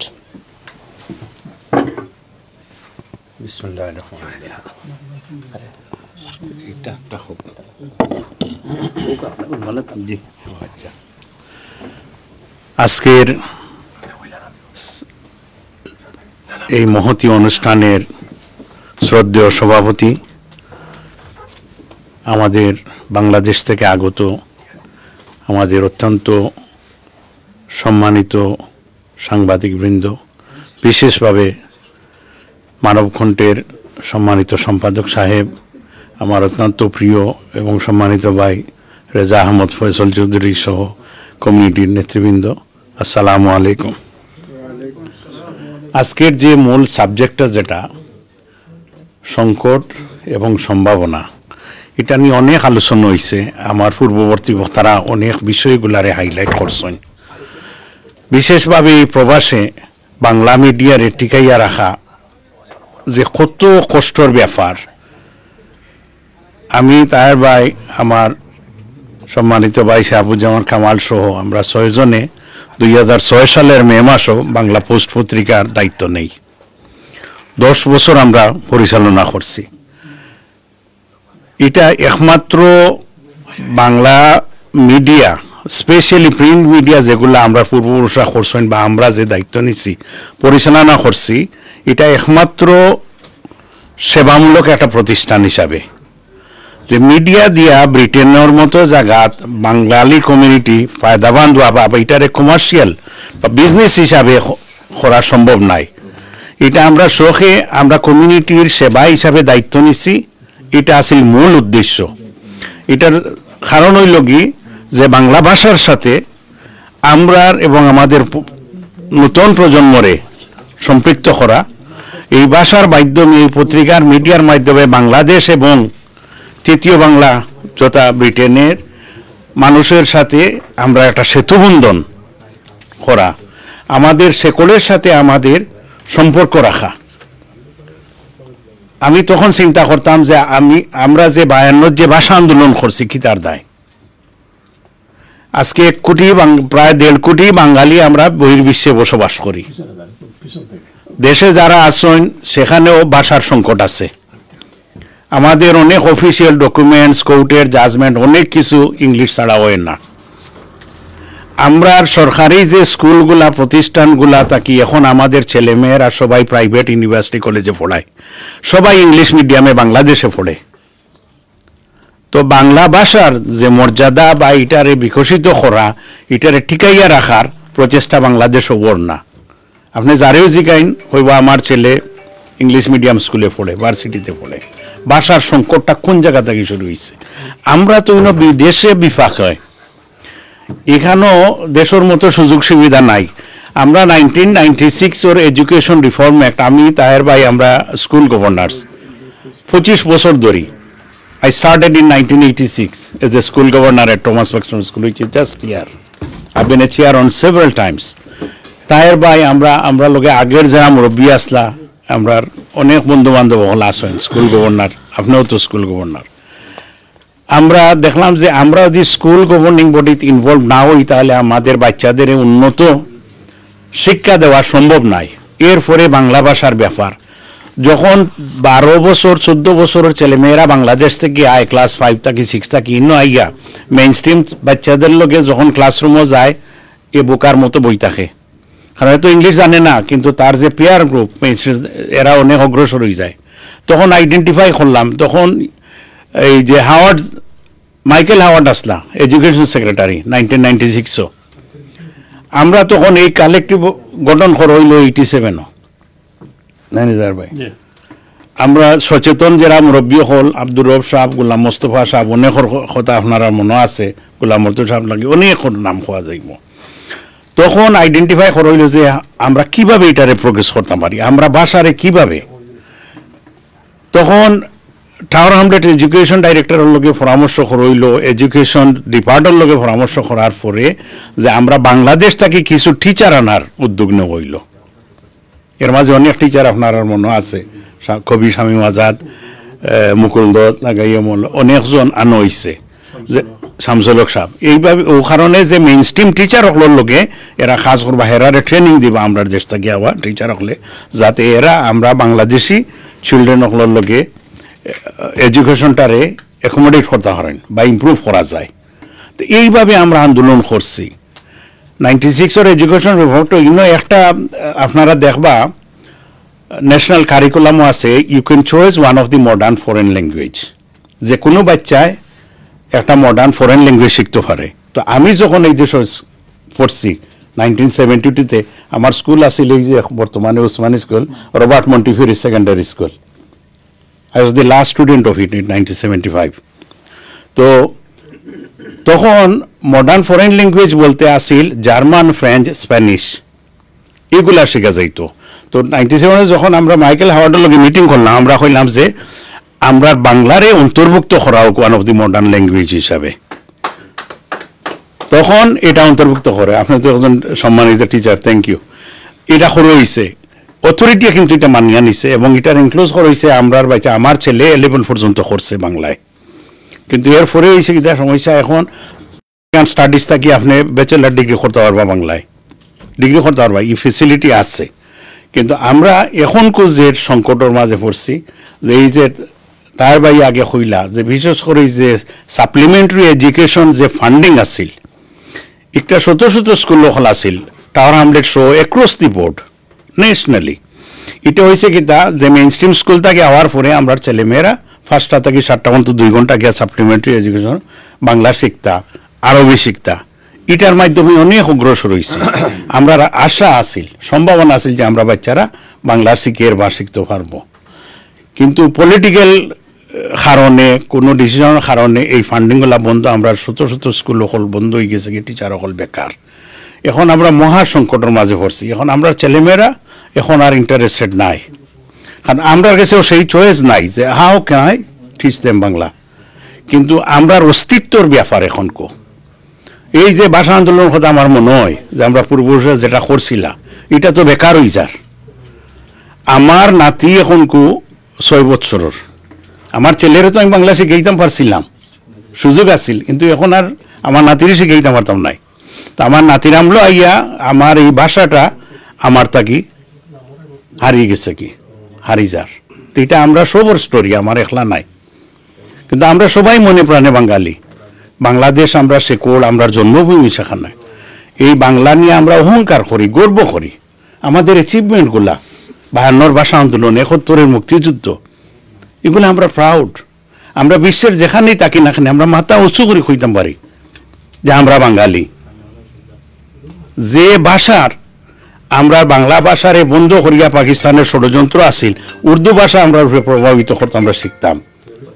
তো তাদের প্রতি সেই প্রশ্ন আসিল। 11 সালে আমরা এই যে কমরেড মনি সিং হলো একটা সেমিনার আছিল, ইন্টারন্যাশনাল একটা সেমিনার ভাষার উপরে।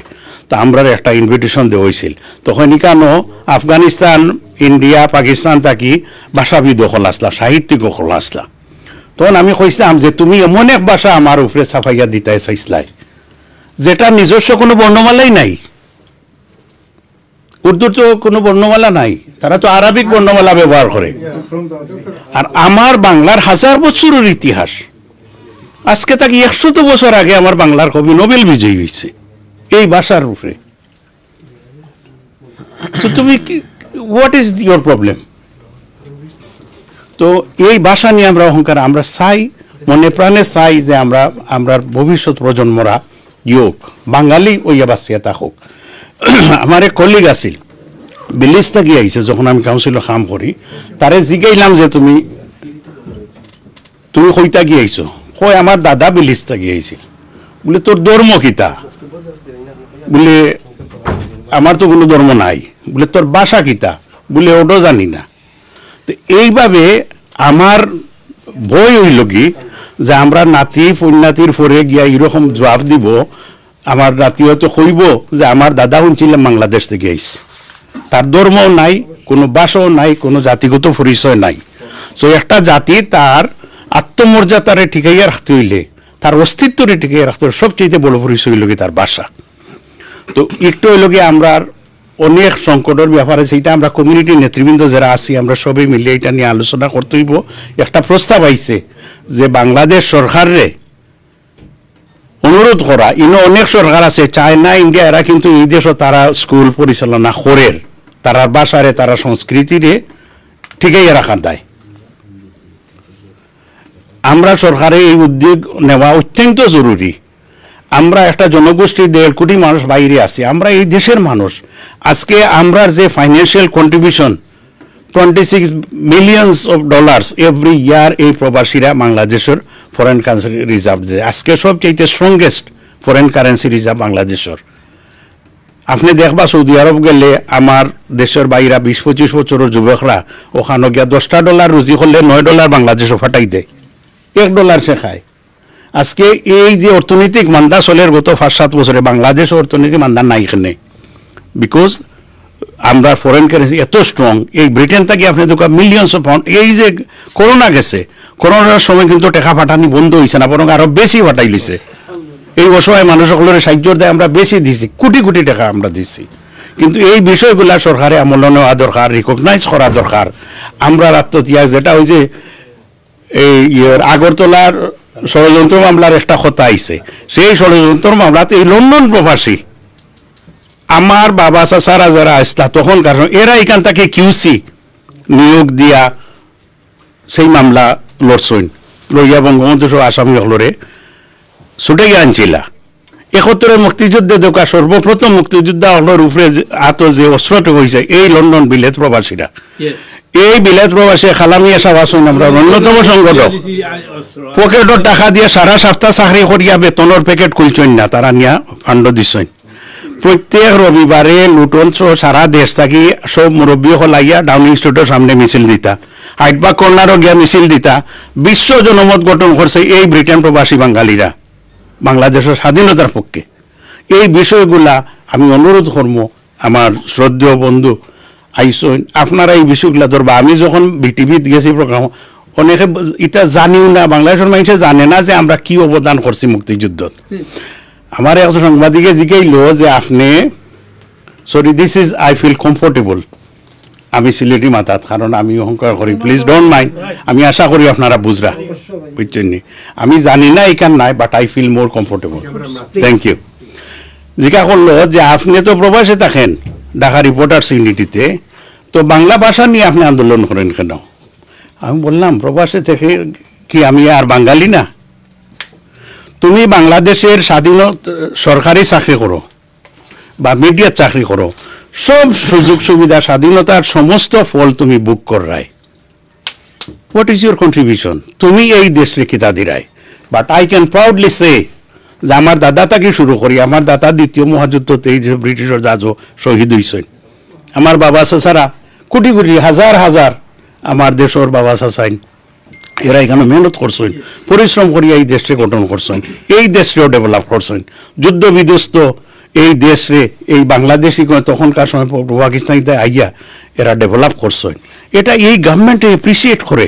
আপনি তেমস নদীর ফারো গিয়া কোনো স্মৃতিসৌধত গিয়া দেখোকা দ্বিতীয় মহাযুদ্ধত আমার বাঙালি ওখলোর শহীদ ওখলোর নাম লেখা আছে। তো এই দেশের সরকার যদি আমরা কন্ট্রিবিউশন রেকগনাইজ করে তা আমার দেশের সরকার এখানে করতো না। আমরা দাবি এটা আপনারা আমরা এই অস্তিত্ব তাকে আমরা বাঁচানির সাহায্য করুক আমরা ভাই হিসাবে। আমরা চাই দেশের প্রজন্মরও ঠিক আছে ইংলিশ মিডিয়ামের দরকার আছে, বাট বাংলা ভাষা শিক্ষক চর্চা করুক, আমরা সংস্কৃতিটা যাতে হারিয়ে না যায়। আর নাইলে এক সময় আইব আমরা আর অস্তিত্ব থাকতো না। দুঃখিত আমি একটু সময় নিচ্ছি কি। ধন্যবাদ আপনারা সবাইরে, আবারও আপনারে ধন্যবাদ। ইনশাল্লাহ দেশও গেলেও তো আপনার লোকে দেখইব, আমি বেশিরভাগ সময় এখন দেশে থাকি। ধন্যবাদ আপনারা সব রে ধৈর্য দিয়ে কথাগুলা শুনছেন। আমরা সব এক হইতে হইব, কাজ করতে হইব একতালে। ধন্যবাদ আপনারা সবাই রে। আসসালামু আলাইকুম।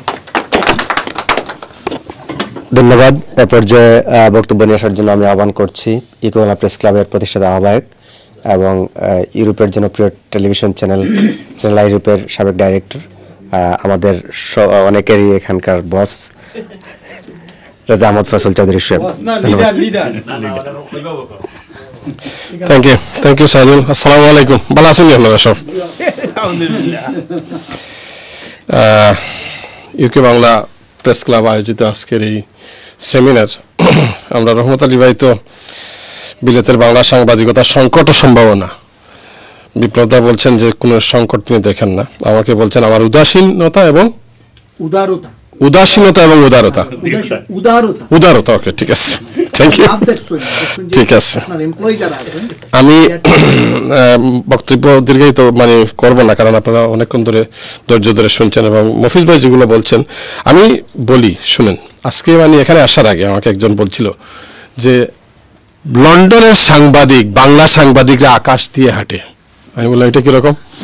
তো বলছিল যে সক্রেটিসের একটি মানে প্রাচীন গ্রিসে সক্রেটিসের আমলে একজন কমেডিয়ান নাট্যকার ছিল, অ্যারিস্টোফেনিস না কি নাম, এরকম একটা নাম ছিল তার।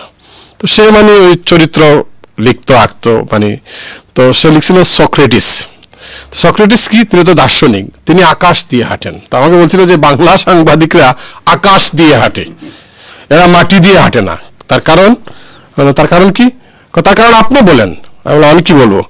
আমি তো বলছি, বলতে বলতে এখন 12 জন সাইবার সন্ত্রাসী না, এখন মানে 3 জনের একজন আমি হচ্ছে কি সাইবার দুর্বৃত্ত। হ্যাঁ, আমাকে বাংলাদেশ কি দিয়েছে, উপহার দিয়েছে। দুলাল ভাই বন্ধু মানুষ এবং শ্বশুর বাড়ির মানুষ। আসার পর থেকে আপনি এটি বলতে পারবেন না, ওটি বলতে পারবেন না। কপ সম্মেলন নিয়ে, আমি কপ সামিট নিয়ে কথা বলতে চাইছিলাম, দুলাল ভাই আমাকে আটকে ধরে রেখেছেন। আমাদের মাননীয় পররাষ্ট্রমন্ত্রী সেদিন বলছেন বিশ্ব নেতারা আমাদের প্রধানমন্ত্রী শেখ হাসিনার সাথে দেখা করার জন্য লাইন মারে। Can you believe that? Okay, আমি বাংলা সাংবাদিকরা কেন আকাশ দিয়ে হাঁটে, আমি আজকে আমার কাছে এটি মনে হয়েছে। টাওয়ার ইউনিভার্সিটি ইস্ট লন্ডন থেকে লোকমান ভাই বসে আছেন, ওনারা বর্ণবাদ বিরোধী আন্দোলন করেছেন, এখন ইতিহাসের সাক্ষী। চাচা হলামিয়া চাচা ইতিহাসের সাক্ষী। আমার শ্বশুর ইফতার দিন না ভবিষ্যতে, ঠিক আছে, কোনো অসুবিধা নেই। লন্ডনে যখন, এই ইস্ট লন্ডনে যখন বাংলা সাপ্লিমেন্টারি স্কুলগুলো বন্ধ হয়ে গিয়েছিল, তখন তাহের ভাই দেখেছি আমি আন্দোলন করেছেন।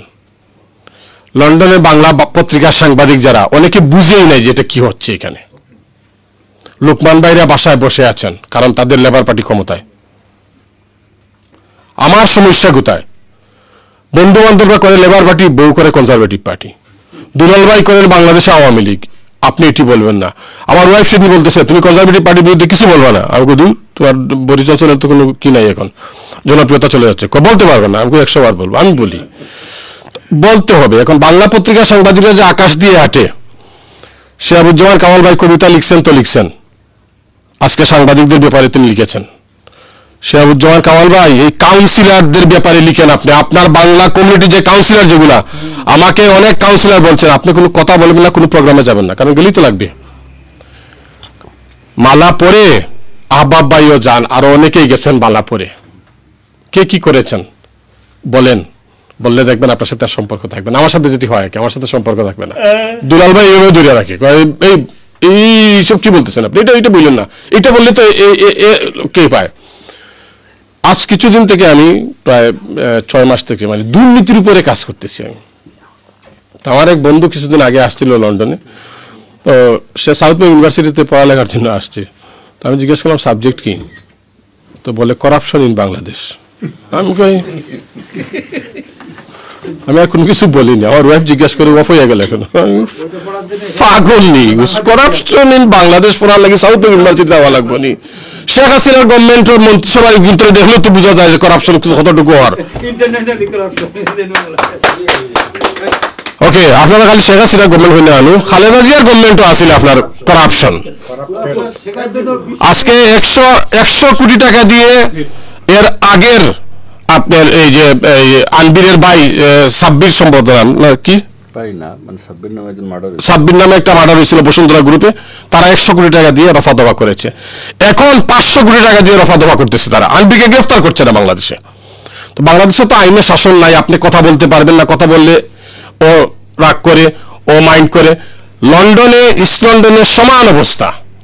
আপনি লেবার পার্টির বিরুদ্ধে কথা বলবেন, দেখবেন অনেক কাউন্সিলর কথা বলেন। আমার সাথে অনেক কাউন্সিলর এখন কথা বলে না, যদি দেখে এইদিকে তাহলে ওইদিকে, মানে মনে হয় যে আমি মানে হারাম কোনো জিনিস আগে, আমাকে দেখলে ওইদিক দিয়ে, দেখলে ওইদিকে যায়। আমাকে ওই দিনে কাউন্সিলর বলতেছে তুমি কি এই প্রোগ্রামে যাবা? আমি বললাম গেলে কি কোনো সমস্যা হবে? হতে পারে, তবে তুই আমাকে কোনো প্রশ্ন করো না, আগে বলে দিলাম। কিন্তু একটি টক শোতে গেছি, সেখানে সেই কাউন্সিলর, আমি ভাবছিলাম যে কি করবো, আমাকে উনি আগে বলে দিচ্ছে যে কোনো প্রশ্ন করতে পারবে না। এই হচ্ছে অবস্থা। টাওয়ার হ্যামলেটস কাউন্সিলে তো এর আগে তো আনা হয়েছে, মফিজ ভাইরাও ছিলেন, তাহের ভাই আগে প্রেস কনফারেন্স হইতো, মান্থলি একটা প্রেস কনফারেন্স হইতো। Tower Hamlets council, tower Hamlets police, tower Hamlets fire brigade এবং টাওয়ার হ্যামলেটস NHS সম্ভবত পার্টনারশিপ একটি প্রেস কনফারেন্স হইতো। Professor Michael Keith, professor Michael Keith ছিলেন লিডার। তো আমরা বিভিন্ন প্রশ্ন করার সুযোগ পেতাম, এখন সেই সুযোগই নাই। কিন্তু এখন যে আপনি ধরবেন যে মেয়র যিনি আছেন তাকে ধরবেন, মেয়রের সাথে একজন কাজ করে, নাম হচ্ছে সৈয়দ মনসুর উদ্দিন, আপনারা অনেকেই চিনেন, মেয়র অ্যাডভাইজার। আমি একবার লিখছিলাম, তুমি ফোন করে এই লিখেন কেমনি করে, কি হয়েছে আপনাকে খাইয়া কোনো কাম নেই, একটু রেস্ট নেন। এখন ঠিক আছে, রেস্ট নিব, লিখবো না, বলবো না, বাট এখন বলতেছি। এখন বলতে বলতে একটা পর্যায়ে আসছি। এখন আমি টপিক আমি করে তো আকাশ দিয়ে আটে বাংলা পত্রিকা সাংবাদিক। তো এখন একটা পর্যায়ে আসছি, এসে কি আমাকে একটু অফার দিছে যে আপনি এই দুর্নীতিবাজদের বিরুদ্ধে কথা বলবেন না, আপনাকে পয়সা দিব। আমি বললাম ঠিক আছে, কত টাকা দিবা? অনেক অনেক টাকা অফার করছে, কিন্তু আমি এখন মানে চিন্তা করতেছি টাকা কি নিয়ে নিব নাকি শেষ বয়সে এসে, মানে এখন তো বয়স 55, মানে এত টাকা আমি খেতে পারবো কিনা। এনিওয়ে, লন্ডনের বাংলা সাংবাদিকতা এবং সংকট, বিপ্লবদা বলছেন সংকট দেখেন না, সংকট আছে বিপ্লবদা। আপনারা হয়তো বাইরে থেকে দেখেন, আপনি একটা চিঠি লিখলে 100 পাউন্ড পান, 500 পাউন্ড পান, কিন্তু আমরা একটা কলাম লিখে 500 পাউন্ড পাই না। আপনাকে এটি খেয়াল রাখতে হবে। একজন ক্যামেরাম্যান আমাকে অনেকেই বলছেন যে বিচার দিয়েছেন, আমি যখন চ্যানেলাইতে ছিলাম, যে আপনাদের ক্যামেরাম্যান আসলে 20 পাউন্ড চায়। আমাকে 20 পাউন্ড চাইছে তো কম চাইছে, আপনি কি 20 পাউন্ড দিতে চান না? কই না, 20 পাউন্ড কেন দেবো, honesty is the best policy in this world। আমি কই ভাই, আপনাকে একজন ক্যামেরাম্যান সে এখান থেকে ইস্ট লন্ডন থেকে গেল মনে করেন ওয়েস্ট লন্ডনে, তার হাতে তো ক্যামেরা, তার হাতে ট্রাইপড, অনেক কিছু নিয়ে তো যেতে হয়। দুইজন রিপোর্টার যদি একজন ক্যামেরাম্যান একজন রিপোর্টার যদি যায়, তাহলে তার তো খরচ আছে মিনিমাম 20 পাউন্ডস। আপনাকে 20 পাউন্ডস চাইছে তো কম চাইছে, অনেকেই মানে এটি দিতে চান না। ফাইন, এটি নাকি 2 নম্বরই, এটা হলু সাংবাদিকতা হয়ে যায় এই পর্যায়ে পরে। টাওয়ার কাউন্সিল থেকে কোন বাংলা পত্রিকা কত টাকা রেট পেয়েছে? আমি 12 বছর চ্যানেলাই চালাইছি, আমি বাংলাদেশ হাই কমিশন থেকে 200 পাউন্ড রেট পাইছিলাম। এক হাই কমিশনার স্যার ছিলেন, উনি মারা গেছেন,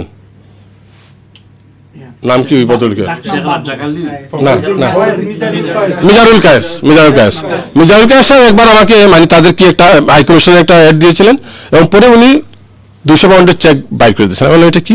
বললেন এটা আপনার ওই যে এডের পয়সা। আমি কিন্তু আখেন মিয়া, আপনি এটা লিল্লা দিলাম, আপনি যান নিয়ে যান।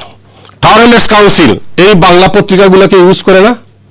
ইউজ করে, অ্যাড দেয় না, বিজ্ঞাপন দেয় না।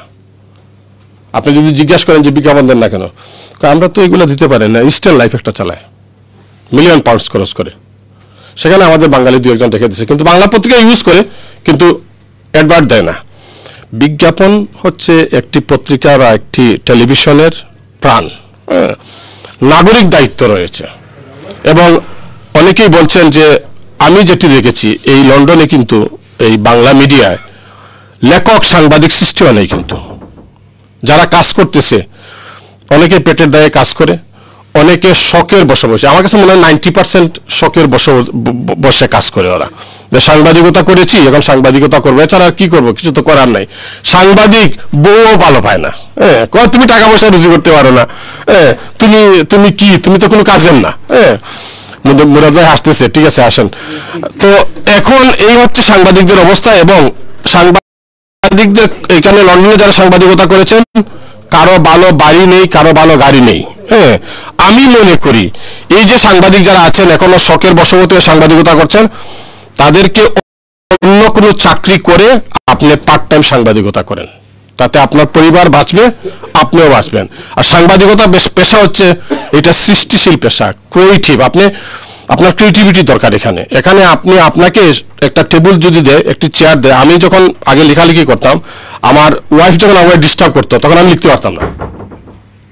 আমি বলতাম আমার ওয়াইফকে, তুমি আমাকে ডিস্টার্ব করে না, কয় না, আমার কথা শুনতে হবে। এখন তার কথা শুনতে হবে। পরে একদিন সে ইসলামের অ্যাডভার্টাইজারে লিখবে, আমাকে বলছে আমি লিখবো, আমাকে ডিস্টার্ব করে না। এই দিন আমি ডিস্টার্ব করা শুরু করছি।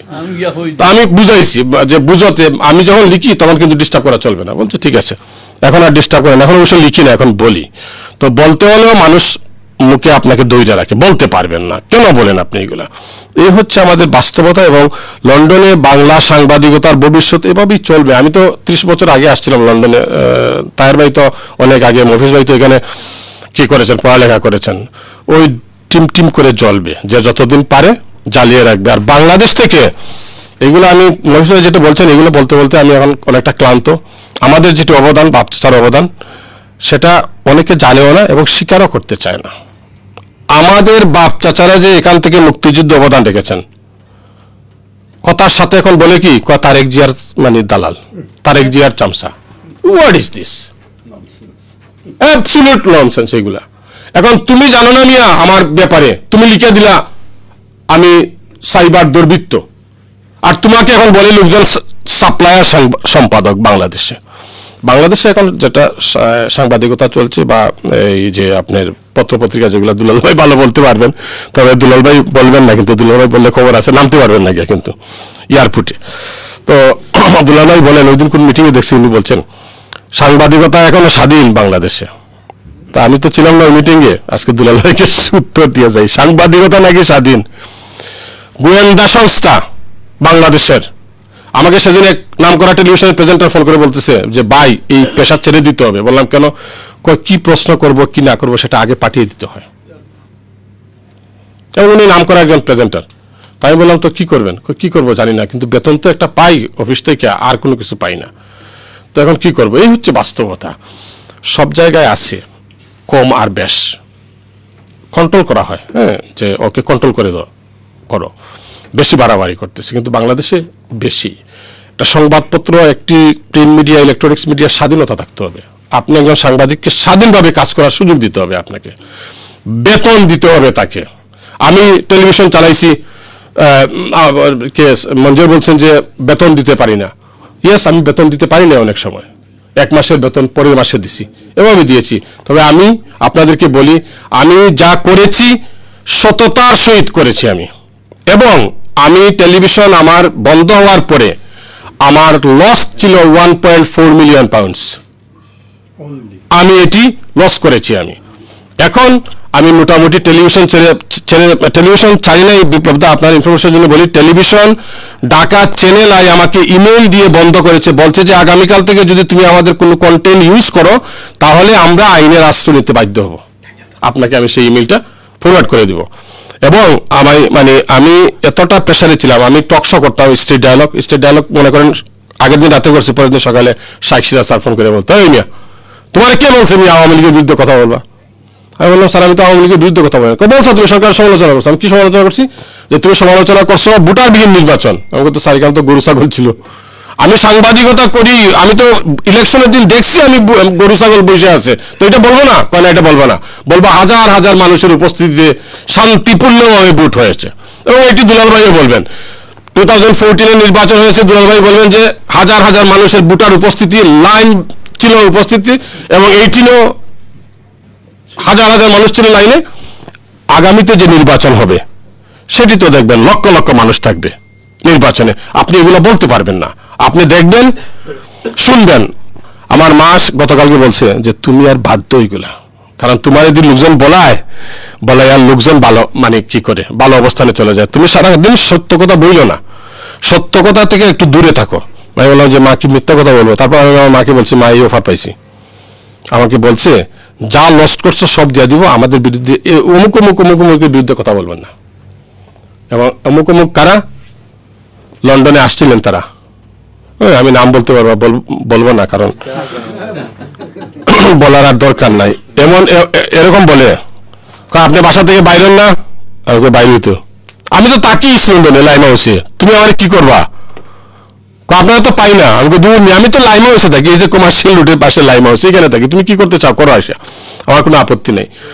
সত্য বলতে হবে, যারা সাংবাদিকতা করেন সততাকে ধরে রাখতে হবে। এবং কমিউনিটির যে পালস, যেটি কমিউনিটির সমস্যা কি, কাউন্সিলরদেরকে ভালোভাবে ধরতে হবে যে ভাই কাউন্সিলর আপনি কি করেন, আপনার দায়িত্বটা কি? লুকমান বাইরে তো চলে গেছেন এইগুলা ছেড়ে, আপনারা যে কাউন্সিলর হয়েছেন ব্রিটিশ পলিটিক্স বুঝেন, লেবার পার্টি বুঝেন, যদি না বুঝেন বাড়ি যান। আমি কিছুদিন আগে, আমি একটু লম্বা হয়ে যাচ্ছে, কিছুদিন আগে আপনার এই যে কিসে এই রোমান রোডে কাউন্সিল অফিস আছে, সেখানে একজন বাঙালি মহিলা গেছে, যাওয়ার পরে ওকে বলছে যে তুমি এই ভাড়া থেকে চলে যাও, কারণ এইখানে তুমি থাকতে পারবে না। কেন? এই ভাড়া তোমাকে ঘর দিবে না।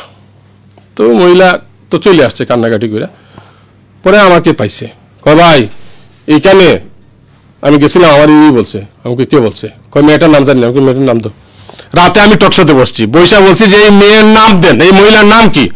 তখন আরেকজন আমার ফোন করে কয় মহিলা আমার শালি, তুমি আর বেশি কথাবার্তা বলে না, ওই মহিলার জীবনে বলো না, এটা কাউন্সিলর অফিস থেকে বলা হয়েছে। আমি তখন কাউন্সিলর, বাঙালি কাউন্সিলর, এখন হাউজিং এর চেয়ার সিরাজ ভাইকে ফোন করলাম, সিরাজ ভাই 3বারে ফোন ধরলো, তারপর দূর ভাই খালি ঝামেলা করেন, আপনি খালি সমস্যা, আপনি এইসব সমস্যা নিয়ে কথা বলেন না, ঠিক আছে আমরা আর বলবো না। এইগুলো হচ্ছে বাস্তবতা। এইগুলো আপনারা যারা সাংবাদিকতা এখন আছেন, দয়া করে এই কাউন্সিল অফিসে যাইয়েন, গিয়ে জিজ্ঞাসা করেন যে what the hell you are doing here, tell me. আপনারা কেউ মারবে না, বাংলাদেশে হয়তো মারবে, আপনাকে এখানে কেউ মারবে না, আপনি জিজ্ঞাসা করেন। বুরহানুদ্দিন খান সাহেব একজন ছিলেন না সিলেটে প্রেস ক্লাবের প্রেসিডেন্ট, আমি তখন ছোট ছিলাম, আমি শেষ করে ফেলবো এখন এটি বলে। তো বুরহানুদ্দিন খান সাহেব একদিন মানে বলতেছেন সিলেটের ডিসি আসছে নাকি, শিরুভাই ছিলেন, শিরুভাই মারা গেছেন, শিরুভাই বলছেন জি আসছে খান সাহেব, সালাম তো দিল না। সে আসছে কয়দিন হয়েছে, 4 দিন হয়েছে, শিরুভাই বলতেছে 4 দিন হয়েছে, বলে সালাম তো এখনো দেয় নাই, কত কি করবেন, কালকে লিখে নিয়ে আসবেন তার বিরুদ্ধে। বুরহানুদ্দিন খান সাহেব পরের দিন লিখে নিয়ে আসছে, চাপছে পত্রিকা, তারপরের দিন সে দৌড়াইয়া সালাম দিছে। আপনি সাংবাদিক, কাউন্সিল আপনাকে সালাম দিবে না, লিখুন তার বিরুদ্ধে, বলুন, দেখবেন আপনাকে রাতে 10টায় এসে বাড়িতে এসে বলবে আসসালামু আলাইকুম। থ্যাংক ইউ আপনারা ধৈর্য ধরে আমার বক্তব্য শোনার জন্য। আপনাদের সবাইকে ধন্যবাদ। দুলাল ভাইকে একটি কারণে ভালো লাগে যে তিনি এখনো সততা ধরে রাখছেন। আনবিরের বিরুদ্ধে, বসুন্ধরা গ্রুপের বিরুদ্ধে একটি মাত্র পত্রিকা বাংলাদেশে লিখে, সেটি হচ্ছে মানবকণ্ঠ, এবং সেটি হচ্ছে মানবকণ্ঠের সম্পাদক দুলাল আহমদ চৌধুরী। তিনি সিলেটের সন্তান, আমার শ্বশুর বাড়ির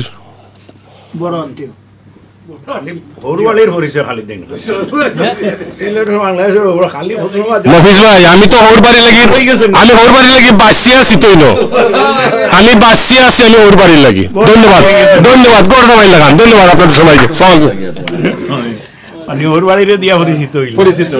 ধন্যবাদ। এ পর্যায়ে সংক্ষিপ্ত আকারে বক্তব্য নিয়ে আসার জন্য আমি আহ্বান করছি ব্রিটেনের লেবার পার্টির অন্যতম নেতা মোহাম্মদ লুকমান উদ্দিন, প্লিজ। আসসালামু আলাইকুম। মাইক মনে লাগতো না, লাইভ নেই। ও সম্মানিত সভাপতি, প্রধান অতিথি আর যুক্তরাজ্যে বসবাসরত সম্মানিত সাংবাদিকবৃন্দ, আসসালামু আলাইকুম। আমরা তো সবাই সবাইকে কমই বেশি চিনি। আমি কমফোর্টেবল ফিল করবো আমার লোকাল ভাষায় হইলেই শর্ট হইব।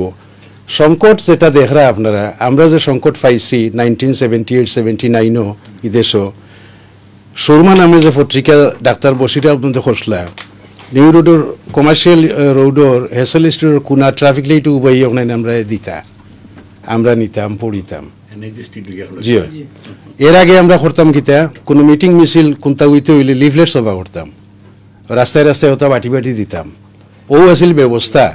আর হইল টেলিফোন ওগুলোর গরো আসিল না, ল্যান্ডলাইন আসিল তো সবর গরো আসিল না, even black and white TV আসিল না ওগুলোর গরো, কালার তো দূরের কথা। তো সময়ের পরিবর্তনে সব কিছুর পরিবর্তন আয়। এখন সব কিছু আইছে আপনার অনলাইনও, ফটোও সকলের কাছে ক্যামেরা, সকলের কাছে ডিভাইস, সকল সাংবাদিক যার যেটা মনে জেলা মনে ধরে ওলা লেখালেখি করেন, খুবই সস্তা পাবলিসিটি। তো এইটা দেখিয়া খুবই দুঃখ লাগে।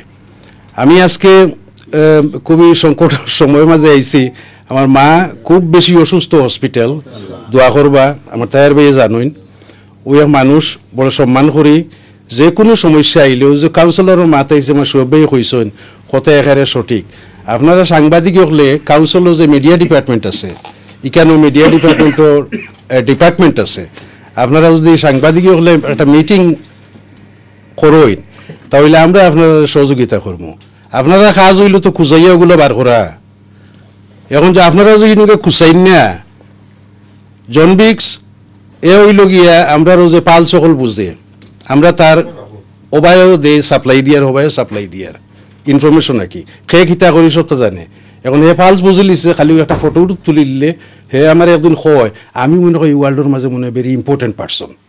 বললো ওই তুই ঠিক আছে তুই, কারণ আমরা তো ফটো তোলার লাগে কাম করি, আর কোনটা নাই। তো মিডিয়া ডিপার্টমেন্টে আপনারা দরকা এক সময় বিভিন্ন আমার মাস্টার সাহেব আছেন, পুরানা তো অনেক মানুষ আছেন, খোলা ভাই আছেন, ও যে ভাই অত সুন্দর মন্দির এবং দাঁড়িয়ে অত সুন্দর, আমি সিনিয়র না, আসলে সিনিয়র না, বহুত পুরানা মানুষ। এখন আমরা যখন বিভিন্ন সংগঠন চালাইতাম, যেমন সিটি সাই রিজেনারেশন বোর্ডও আমি আসলাম, 4 বছরে টনি ব্লেয়ারের গভর্নমেন্টের মানি 50 মিলিয়ন পাউন্ডের উপরে খরচ করছি, মিডিয়ারেও দিছি। এখন বাংলা মিডিয়ারে দিতাম কিতা পাইতাম, নাচ বাইরে নিয়া আরও খারে খারে নিয়া, তো পয়সা কিছু দিছি বাটিয়া। মিটিং হয় কিতা আমরাও ও সিটির ভিতরে বিল্ডিংও নজর সেন্টারও কাম করাইছি 6,000 পাউন্ড দিয়া, হয় ফিজিবিলি স্টাডি করতো। আমি বললাম কিতা মাতো feasibility study, we want to have next meeting there. আর এখানে বড় বড় টাইকুন নকল, ইজি সাবজেক্ট নাই, সোজা কথা। ওইভাবে এবং মিডিয়ারে আমরা ওইভাবে সাপোর্ট করছি যে আমরা চ্যারিটেবল রেজিস্টার্ড ও যে ফান্ডেড অর্গানাইজেশন যেগুলা ওগুলা থেকে আমরা জব অ্যাডভার্টাইজ দিতাম এবং জব ওগুলো অ্যাডভার্টাইজ দিতাম তানতানরে আমরা অ্যাডভার্টাইজের মাধ্যমে আমরা মিডিয়ারে সাপোর্ট করে যাইতাম ওইভাবে চলছে এবং এই দেশও আপনারা পুরোনো যারা আছেন জানেন নতুন দিন বা সহ জাগরণ বাগরণ আর বহু নামে পত্রিকা হল বার হয়েছে বহু বড় বড় সাংবাদিক হল আইসন গেছেন খালি আমরা খাইছেন কোনটা যে ও যে স্টেবিলিটির মাঝে রাখছেন ইলা কিচ্ছু নাই সোয়েব ভাই একটা কথা কইছেন ও যে থানে পয়সা দেন নিরা না আপনি এটা বাদ কররা আমি এমনও জানি বাংলাদেশও সাংবাদিক হল আছেন সাংবাদিকর কোটাত উত্তরাত পূর্বাচল প্লট হল লইয়া সেফটা বুঝছেন নি আমি যদিও ইতার লগে জড়িত নাই আর আমি গর্বিত আমি গোলাপগঞ্জ আমার বাড়ি আমার দুলাল ভাই লগে 8-10 বছর আগে থেকে পরিচয়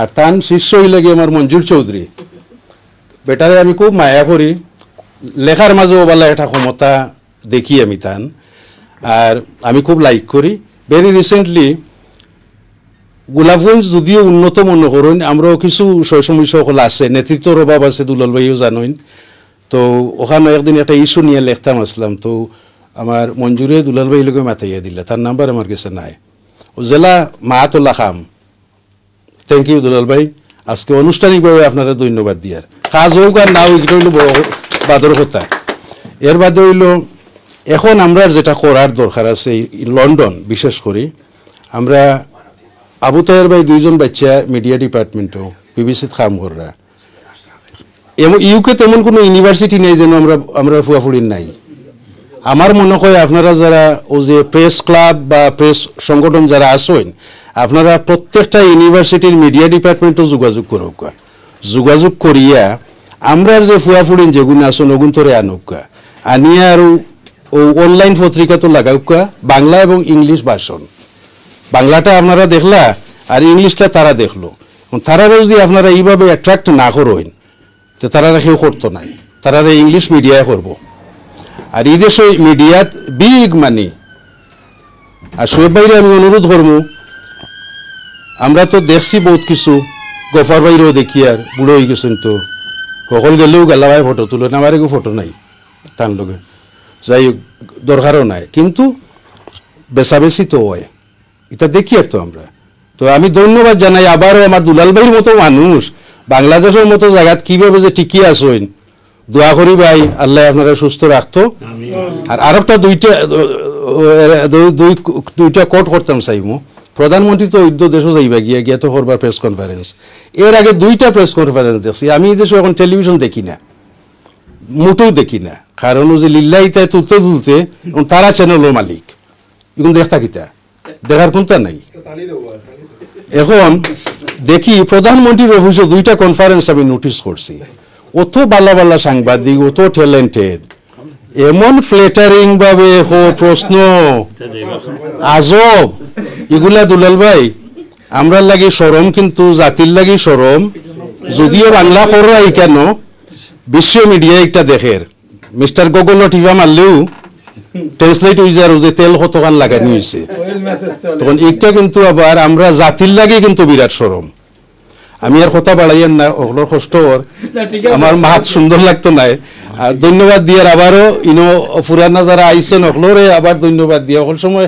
আইতামও পারি না আর রিটায়ার্ড সেমি রিটায়ার্ড ও যে কাউন্সিলর আর একটা কথা কাউন্সিলর ওগুলোর মাত মাতিলে যেটা অনেক কাউন্সিলর আছে হে নিজে জানে না কিতা করে কাউন্সিলর হয়ে গেছে আর আমরা লোকের যারা কাউন্সিলর আমরা বানাইছিলাম এরা তো ফিটাফিটি খাইয়া তো অন্য গেছে এর লাগি জানে আজকে কয়দিন বাদে বাদে উসমানীর নাম বদলাই ওগুন নাম বদলাই আলতাবালি নাম বদলাইছে এটা কইছি না হিস্ট্রিত আছে আলতাবালির নাম বদলাইছে কবি নজরুলের নাম বদলাইছিল বাদে রিইমপ্লিমেন্ট করছি আর বাংলাদেশের কথা কইরা ফান্ড শহীদ মিনারকো করার লাগি 12,000 পাউন্ড দিত আছিল বাংলাদেশ সরকারে মিস শওকত আলী যখন এম্বাসেডার আছিল এটা তো আমরা ভিতরে এখনো আছে বাদে আমারে করাপশন লাই রিজার্ভ ফান্ডর আসলাম 45,000 পাউন্ড কবি নজরুল সেন্টারের ভিতরে শহীদ মিনার করতাম করিয়া এডুকেশন ডিপার্টমেন্টের অথরিটি আছে ওখানোর দায় বাদে লিবারেল আইয়া দিছে আমার এই ইসলামের এডভাইজও সানো বানো দিয়া বরবাদ করিয়া বাদে মাফ চাইছে ও তখন দিয়া কোনটা তো পাইছে না আর ও বাংলাদেশের কারে মুস্তাক ভাই আসলাম ফার্স্ট সেক্রেটারি তখন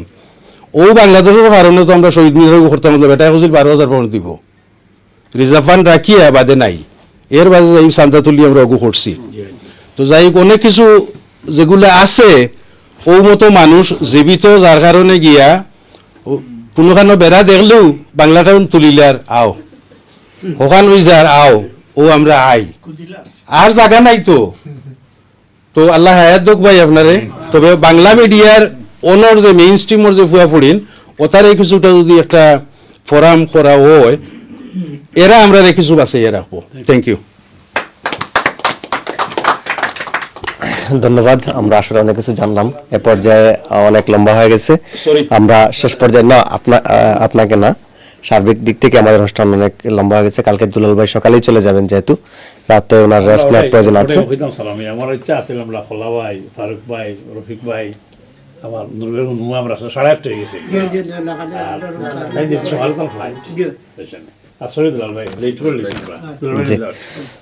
আজকের এই সেমিনার অনুষ্ঠানের সম্মানিত প্রধান অতিথি বাংলাদেশের অন্যতম জনপ্রিয় দৈনিক মানব কণ্ঠের সম্পাদক, আমাদের সিলেটের কৃতি সন্তান দুলাল আহমদ চৌধুরীকে প্রধান অতিথির বক্তব্য দেওয়ার জন্য আমি আহ্বান করছি। আসসালামু আলাইকুম। এখানে সব আমার শ্রদ্ধা মুরব্বিয়ান আর কিছু সহকর্মী, মুরব্বীদের সামনে কথা হয় খুব কঠিন, কিন্তু পণ্ডিতটি সব জায়গায় জাহির করা যায় না, বুঝছেন। আর এর মাঝে যে আমার গোলাপগঞ্জ মুরব্বী হল, আগে আইয়া ফাইতাম আমার ফরিচ্ছা স্যারে, মজিরুদ্দিন স্যারে, গোলাম নুরানি, সূর্য হুমায়ুন, এইরকম মুরব্বীরা যারা, বা তার আগের যে সব মুরব্বী আমি জানতাম যারা এই ব্রিটিশরে আবাদ করছেন বাঙালি হল লাগিয়া, আমি যারা দুনিয়াত নাই তারা শ্রদ্ধার সাথে স্মরণ করিয়ার, আমি স্মরণ করিয়ার যারা মহান মুক্তিযুদ্ধত এই ব্রিটেনে থাকিয়া বিলাত থাকিয়া বাংলাদেশে স্বাধীন করার লাগিয়া অক্লান্ত পরিশ্রম করছেন, অর্থ দিয়া সাহায্য করছেন, অস্ত্র দিছেন, অনেক মুরব্বী বাঁচিয়া আছেন, অনেক মারা গেছেন। যারা মারা গেছেন আল্লাহ তাদের ব্যস্ত নসিব করুক, যারা জীবিত আছেন হায়াত দর আছেন। তো আমরা একটা স্বভাব আছে, এটা হলো যে এলাকার মানুষের সামনে বাংলা ভাষায় কথা হওয়া যায় না, নাগরি ভাষায় আয় অটোমেটিকলি। দাদা কথা বুঝতে অসুবিধা হবে কিনা জানি না, বুঝছেন। আমরা যারা ঢাকাতে বাস করি, তো তারা ভাষার সঙ্গে যুদ্ধ করতে হয়। যুদ্ধটা হইল বাসার যখন আই বাচ্চারার সাথে একদম খাঁটি সিলেটি ভাষায়, নাগরি ভাষায় কথা হইতে। আমার স্কুল জীবনের প্রধান শিক্ষক আপনারা এখানে অনেকে চিনেন, গোলাপগঞ্জ মসরুমিয়া নামে পরিচিত এম করিম চৌধুরী, মসরুসুল করিম চৌধুরী, আর সারা গোলাপগঞ্জবাসীর হেডমাস্টার স্যার। এরপরে আরো বহুত হেডমাস্টার আইসেন, কিন্তু হেডমাস্টার স্যারও একজনে মসরুমিয়া। তো তাই নাগরি ভাষা শিখাইছিলাম, আমরা অ্যালফাবেট শিখাইছিলাম, কিন্তু অ্যালফাবেট আছে। এখন যদি হঠাৎ করে দেখা নিতে কইব বোধহয় চাইনিজ বা জাপানিজ এরকম, এটা ভুলে গেছি অনেক কিছু। এটা এই ভাষায় নানা ছড়াটরাও শিখছিলাম। তো বাসাতে বাচ্চারা এইটা শিখাই, কারণ তারা যাতে শিকড় থেকে বিচ্ছিন্ন না হয়। সমাজও চলতে হইলে, মানে ক্যাপিটাল সিটিতে চলতে হইলে বাংলা শিখতে হইব। তো এটাও শিখাই, যাতে বাইরে সামাজিক বিভিন্ন অনুষ্ঠানে গেলে সে সুন্দর ভাষায় শুদ্ধ বাংলা হইতে পারে। আর স্কুলে যখন যায় তখন কিন্তু যে এক ভাই বোধহয় হয়েছেন যে এটা ফ্যাশন হয়ে গেছে, আমরা বাধ্য ইংলিশ মিডিয়ামও ফাটাই।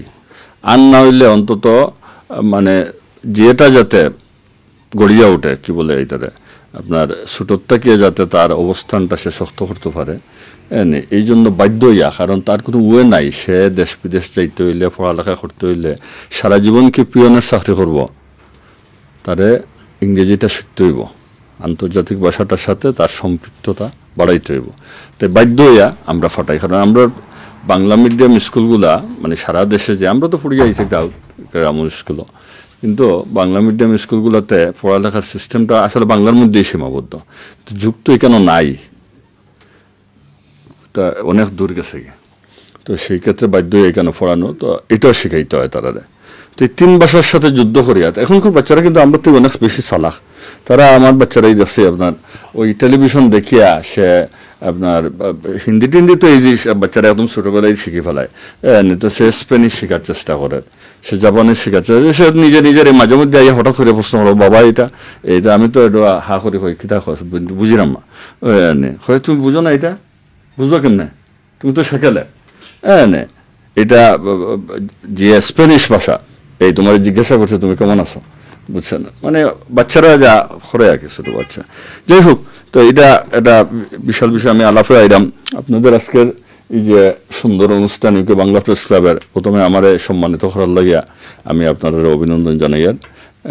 আসলে আমি এত সম্মানিত আর ঝুঁকা নাই, বুঝছেন, ওই রুট লেভেল তাই গোলাপগঞ্জ থেকে উঠে আইছি, ডাকাত সংগ্রাম করিয়া সাহায্য করার কোনো মানুষ নাই, এমনি বহু জমিদার আছেন নিজেরা 3.5 হাত লম্বা, বুঝছেন, তো আমিও কোনো গানা ফান করিয়া কই বলে দাঁড়াও না সাইডে দেখো না আমি সবচেয়ে লম্বা, বুঝছেন, 6 ফুট।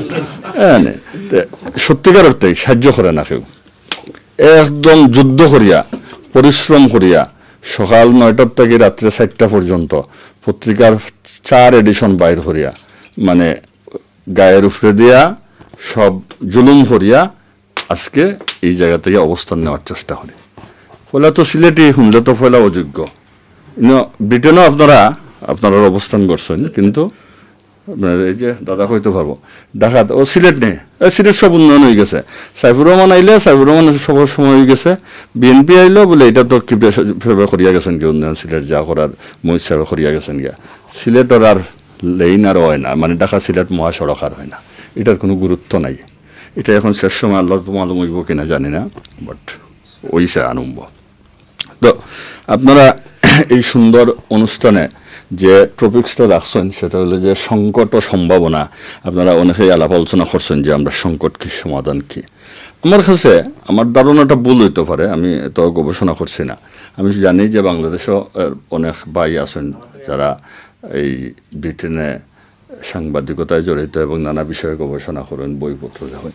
আমি আসলে আমার পরিচয় হলো আমি একজন রিপোর্টার, খুব প্রাউড ফিল করি রিপোর্টার হিসাবে। সম্পাদক এটা বুয়া, বুঝছেন, আমি তো লিখতে পারি না, আতুত বন্ধু সারাদিন আপনার সবরে বাঁচাইয়া রাখা ও চিন্তা নিয়ে ব্যস্ত। কিন্তু রিপোর্টার যে স্বাধীনভাবে কাজ করা যায়, রিপোর্টারও করা যায় দেশে বিদেশে, এটা অন্যরকম জগৎ, সারা দুনিয়া হাতের মুঠোয়। সম্পাদকদের আবার 2 ক্যাটাগরি আছে, এটা হলো আপনার ওই যে ডেস্কে কাজ করিয়া, ডেস্কে কাজ মানে এর সাব এডিটর আপনার ন্যাশনাল ডেস্ক ইন্টারন্যাশনাল ডেস্কে কাজ করে, মানে দুনিয়ার লোকে যোগাযোগ হইলো কাগজ কলমে তন্তানোর। তো এইখান থেকে উঠিয়া ইয়া সম্ভব দেখলেই চোখত পড়ে। অন্য যদি একটা ঘটনা ঘটে, কেউ যদি জানা আমার রিপোর্টার জানা বা এটা ঘটছে, তাহলে আমি বুঝতাম পারি যে এটা মানে অর্ধেক আমি নিজেই আগে বুঝিলাই। ওই যে বেশি বুঝরা এটা সমস্যা হয়, কিন্তু আমি তো মাঠো কাজ করিয়ে আইছি, আমি 50% আমার আইডিয়ার থেকে আমি বুঝে নিই। এই বুঝার থেকে বোধ হয় আমার এটা হইতে পারে, বাট ভুল হইলে আমার সংশোধন করে দিন যেন। আমি আমেরিকায় দেখছি, মানে ব্রিটেন আমার আবার কম হয়, আমেরিকায় যাওয়া বেশি হয়, যে প্রত্যেক বছর ইন্টারন্যাশনাল বিভিন্ন সভা সেমিনার এক জায়গাতে হয়, যে কারণে বেশি যাওয়া হয়। সব জায়গায় গিয়া বাংলা এই একই প্রশ্নের সম্মুখীন পড়ে কি তাই বলে সংকটের পথে এই বাংলাদেশের বাংলা মিডিয়া সব শেষ হয়ে যার গিয়া, ধ্বংস হয়ে যার গিয়া, আস্তে আস্তে এটা ঠিক তো নাই। আমি একমত, এটা ঠিক তো নাই। না টিকার কারণ কিটা? পৃথিবী জুড়িয়া এই প্রিন্ট মিডিয়া, সবাই বলে যে প্রিন্ট মিডিয়া আস্তে আস্তে অফ হয়ে যার গিয়া, মানুষ প্রিন্ট মিডিয়া পত্রিকার পড়তে চায় না। আর করোনায় তো কইখানে আত লইলে করোনা ধরে লইব। 2 বছরের মধ্যে মানে 3-4 মাস তো 2000 করে পত্রিকা ছাপাইছে 1.5 লাখের জায়গাত। কারণ কেউ এখানে আত নেয় না, কেউ বাসার সৌজন্য ফাটানো যায় না, তার গেটও বন্ধ হয়, হকার ঢুকতে পারতো না, নিষেধ। এখনো বহু বাসার পত্রিকা ঢুকে না, যে কারণে। তো এই কারণে কিন্তু পত্রিকা বন্ধ হইতো না। আপনাদের ব্রিটেনে কিংবা বিদেশে, বাংলাদেশের বাইরে সংবাদপত্রের সংকটটা হইল আপনারা যারা আমরা বাংলাদেশ থেকে আইসি, দেশের প্রতি নারীর টান আছে, দেশের প্রতি যোগাযোগ আছে, টাকা পয়সা ফাটাইন, করোনার সময় ডাবল ফাটাইছেন আমরা রেমিটেন্স। তারার পরের প্রজন্মটা একখানে পড়তো এখান। আজকে ডিজিটাল যুগ, আপনি যখন সারা সপ্তাহ ডেইলি মোবাইলের মাঝে আঙ্গুল চালাইয়া সারা দুনিয়ার খবর পাইলে দেয়া, সেখানে এইখানে এক সপ্তাহ পরে এখানে দেখতো। কারণটা কি? আমি যা সারা সপ্তাহ চাপাইলাম, এটা যারা আসুন বেয়াদবি মাফ করবো, আমি মানে এটা তুলে ধরলাম বিষয়টা, এটা খেলে পড়তো। আপনি সংবাদপত্রর মালিক ওই বা সংবাদপত্র বাইর করবাস বা গ্রুপ করিয়া সম্পৃক্ত হইয়া, বাংলাদেশে এটা হয়ে গেছে, বাংলাদেশে এখন সংবাদপত্রের জায়গা নাই থাকার কারণ হইলো এখন হইলো আপনার আমি বহু টাকার মালিক, আমি অমুক গ্রুপের মালিক, তমুক গ্রুপের মালিক, আমার তো নিউজ পেপার এটা লাগবে, এটা আমার ড্রয়িং রুম, এরকম মালিকানা। তো এইখানে আমার মনে হয়, আমি নিউ ইয়র্কেও দেখছি, এইখানে আমার মনে হয় কিতা যে আমার তো এখন লাগবো, হোমকর আছে, আমার যেহেতু পয়সা টয়সা আছে, আমার তো একটা এইভাবে করে লিছে। আর 5 জন নিয়ে বয়াইয়া তো সব জায়গাতেই ঠিকঠাক করিয়া নামিয়া 2-1টা নিজে লেখলাম, পত্রিকা বাইরে গেলাম আছে। আর যদি কমিউনিটিতে আমার প্রভাব থাকে, সবাই আমার চিনেন, তাহলে তো অমুক ভাই পত্রিকা বাইরে করছেন, নিলা। কিন্তু এটা হইতো না। আমি একটা প্রস্তাব করতাম চাই, সেটা হইলো যে আমার মনে হয় আপনারা চাইলে পারবা।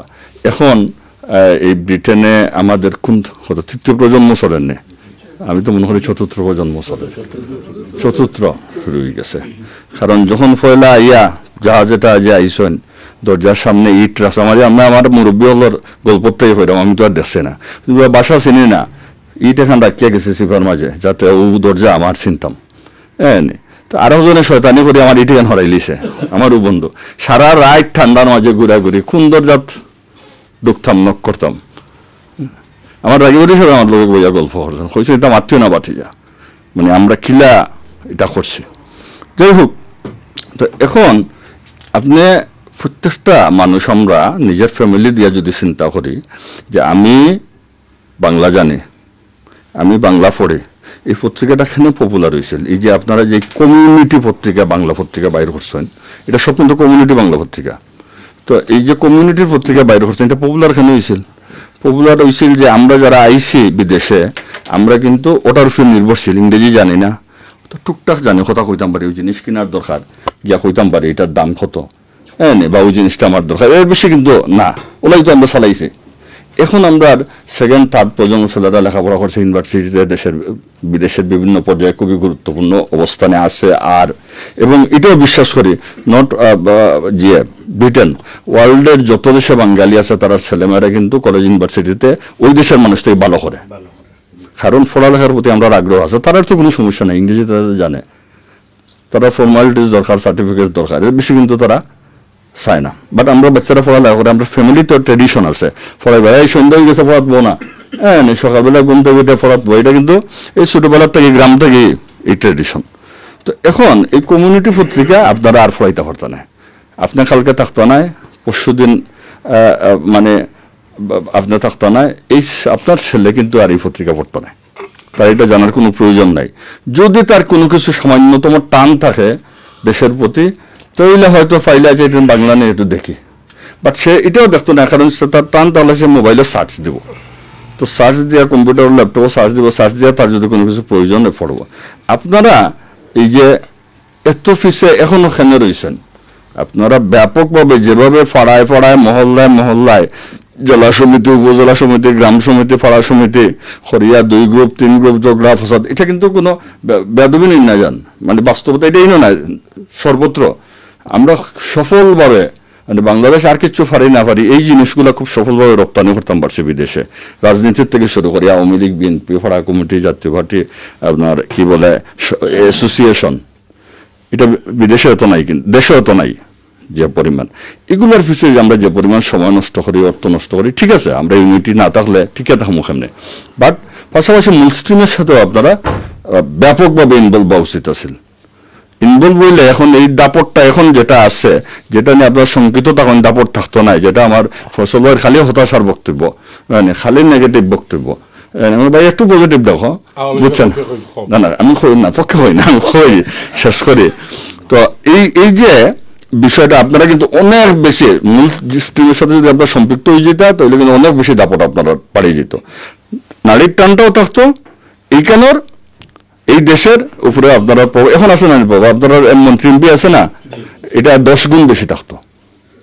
আমরা শাসন করছে তারা, আমরা শাসন করতাম তারারে, এটাই হয়ে যেত, কিন্তু তো আমরা এটা করছি না। এখন এই মিডিয়ারে টিকাইয়া রাখার লাগে, এই বাংলারে টিকাইয়া রাখার লাগে আপনারা যে জিনিসটা করা লাগবো, এই ইনভেস্ট আর কয়েকদিন পরে হাই হতে আসছে আমার তো অত হাজার পাউন্ড গেছে, অত লাখ পাউন্ড গেছে, এটা করা লাগতো না মনে হয়। সংবাদপত্র এটা হিসাব নিকাশ করিয়া কোনো জরিপ ছাড়া আপনারা ওই যে কইলাম আগে যে অমুক মালিক তমুক মালিক ওয়াল্লাই বার করিলা, এটা ইলা হইতো না। জরিপটা করতে হইব এইরকম যে আমি একদম এই দেশের সামগ্রিক অবস্থা জাতীয় আন্তর্জাতিক সব বিষয়ের মিলাইয়া একটা বাংলা পত্রিকা করা লাগবে। এই কমিউনিটি পত্রিকা করলে হইতো না। সেটা হইল এই বন উজাড় বন্ধে বাংলাদেশের না, এইখান তো এক সপ্তাহ আগের রিপোর্ট, যেদিন বার হয়েছে এটা এক সপ্তাহ আগের বাংলাদেশের রিপোর্ট, অথবা বাংলাদেশের এটা মানে প্রস্তাব বা যে আসিল আমাদের কপ সম্মেলনে। তো এটা করলে আপনি ফোরতে না, কারণ আপনার তো জানোই কেন, ওদিনও জানছেন। তারপরে এখন টেলিভিশন মিডিয়া আছে, অনলাইন মিডিয়াগুলো আছে, সাথে সাথে জানছেন ডেইলি কাগজও সাফার আগেও। আপনারা 5 জন মিলিয়া যেখানে আপনারা 5 জনে 5টা পত্রিকা বাইর করেন, মাসে হয়তো 1 লাখ পাউন্ড খরচ করেন, কারণ 5 জন মিলিয়া একটা গ্রুপ করেন, করিয়া এমন একটা নিউজ পেপার করেন, এই নিউজ পেপার কোনো কাটিং পিস্ট নিউজ পেপার হইতো না।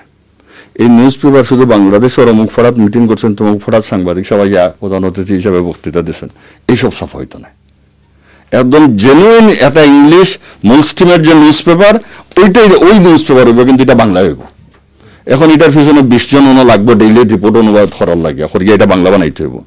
এখন আমার যে ছেলেটা, তার এই দেশের নানা খবর দরকার, এই খবর সে বাংলায় অনাফাইতে হইব, তাইলে তার প্রতি আগ্রহী। এটাতে এই আজকে ব্রিটেনের সবচেয়ে বড় যে ঘটনাটা লিড হওয়ার মতো, ওইটাই বাংলায় লিড হইব, ওইটা লিড হইব। এই ঢাকার এই যে বন্দর, বনজাল বন্দর রিপোর্ট, এটা বনজাল বন্দর রিপোর্ট হইব, যে রিপোর্ট মনে করেন এখানে 1 পেজ ইন্টারন্যাশনাল নিউজ আছে, আমি দেখছি এটা সারা রিপোর্ট থাকবো, এটা ব্রিটেনের সব। আমার কমিউনিটির রিপোর্টটা থাকবো অনবিত্রে যে অমুক সমিতি বৈঠক করছেন। এটা ইন্টারন্যাশনাল নিউজ পেপার, আজকে বিবিসি, আজকে ভয়েস অফ আমেরিকা, কিংবা আজকে daily mail, new York Times পত্রিকাটা হইব, সেটা বাংলায় হইব। তাইলে আপনি আস্তে আস্তে এটার অতি নির্ভরশীল হইবা, এটা কিনতে বাধ্য হইবা। লেগুত আমার কাউন্সিলর কি চলের, আমি এই দেশটাকে কি যে দেশে বাস করি, যে দেশের নাগরিকত্ব নিয়ে নিছে, এখান থেকে আমি কি কি সুযোগ সুবিধা পাইমো, আমার যাবতীয় সব ইজি বাংলায়, যেটা আমার বুঝতে কষ্ট হয়। এটা এখন তো মনে হয় একটু সুযোগ হয়েছে, কেউ না পারলে কেউ হইতেও শরম করে, তাহলে এটা গুগলও একটু কনভার্ট করিয়া দেখি কিতা হয়েছে। তো গুগলে অর্ধেক মানে ওই যে হেরিকে টমাস যেভাবে গিয়া বাংলায় যে হয়েছিল বালা আসেননি, তো দেখার তো কেউ বুঝে না এখান কিতা হয় বালা আসেননি। হে যার কাছ থেকে শিখিয়ে আইছে, সে কিন্তু সিলেটি, সেও ইনোসেন্ট, সে তো মানে ইচ্ছা করে তার এটা শিখাইয়া দিছে না। তাই তার কাছে আগ্রহ প্রকাশ করছেন যে আমাদের একটু আমি নামিয়েই, যেহেতু অ্যাম্বাসেডর হিসেবে বাংলাদেশে যাচ্ছি, বাংলায় সবাই কুশলাদি বিনিময় করতে, তো এবার গিয়া জিগাইও বালা আসেন, হ্যাঁ সেটা তার জানে যেখানে ওখানে শিখাইছে, হ্যাঁ। তো ঠিক এইরকম যদি না হয়, তাহলে আপনারা এটা টিকে রাখতে পারতেন না। এই কাগজটা একটা পূর্ণাঙ্গ পত্রিকা হইব, এই দেশের সব নিউজ বাংলায় হইতে হইব, এই দেশের সব কিছু গুরুত্ব পাইতে হইব।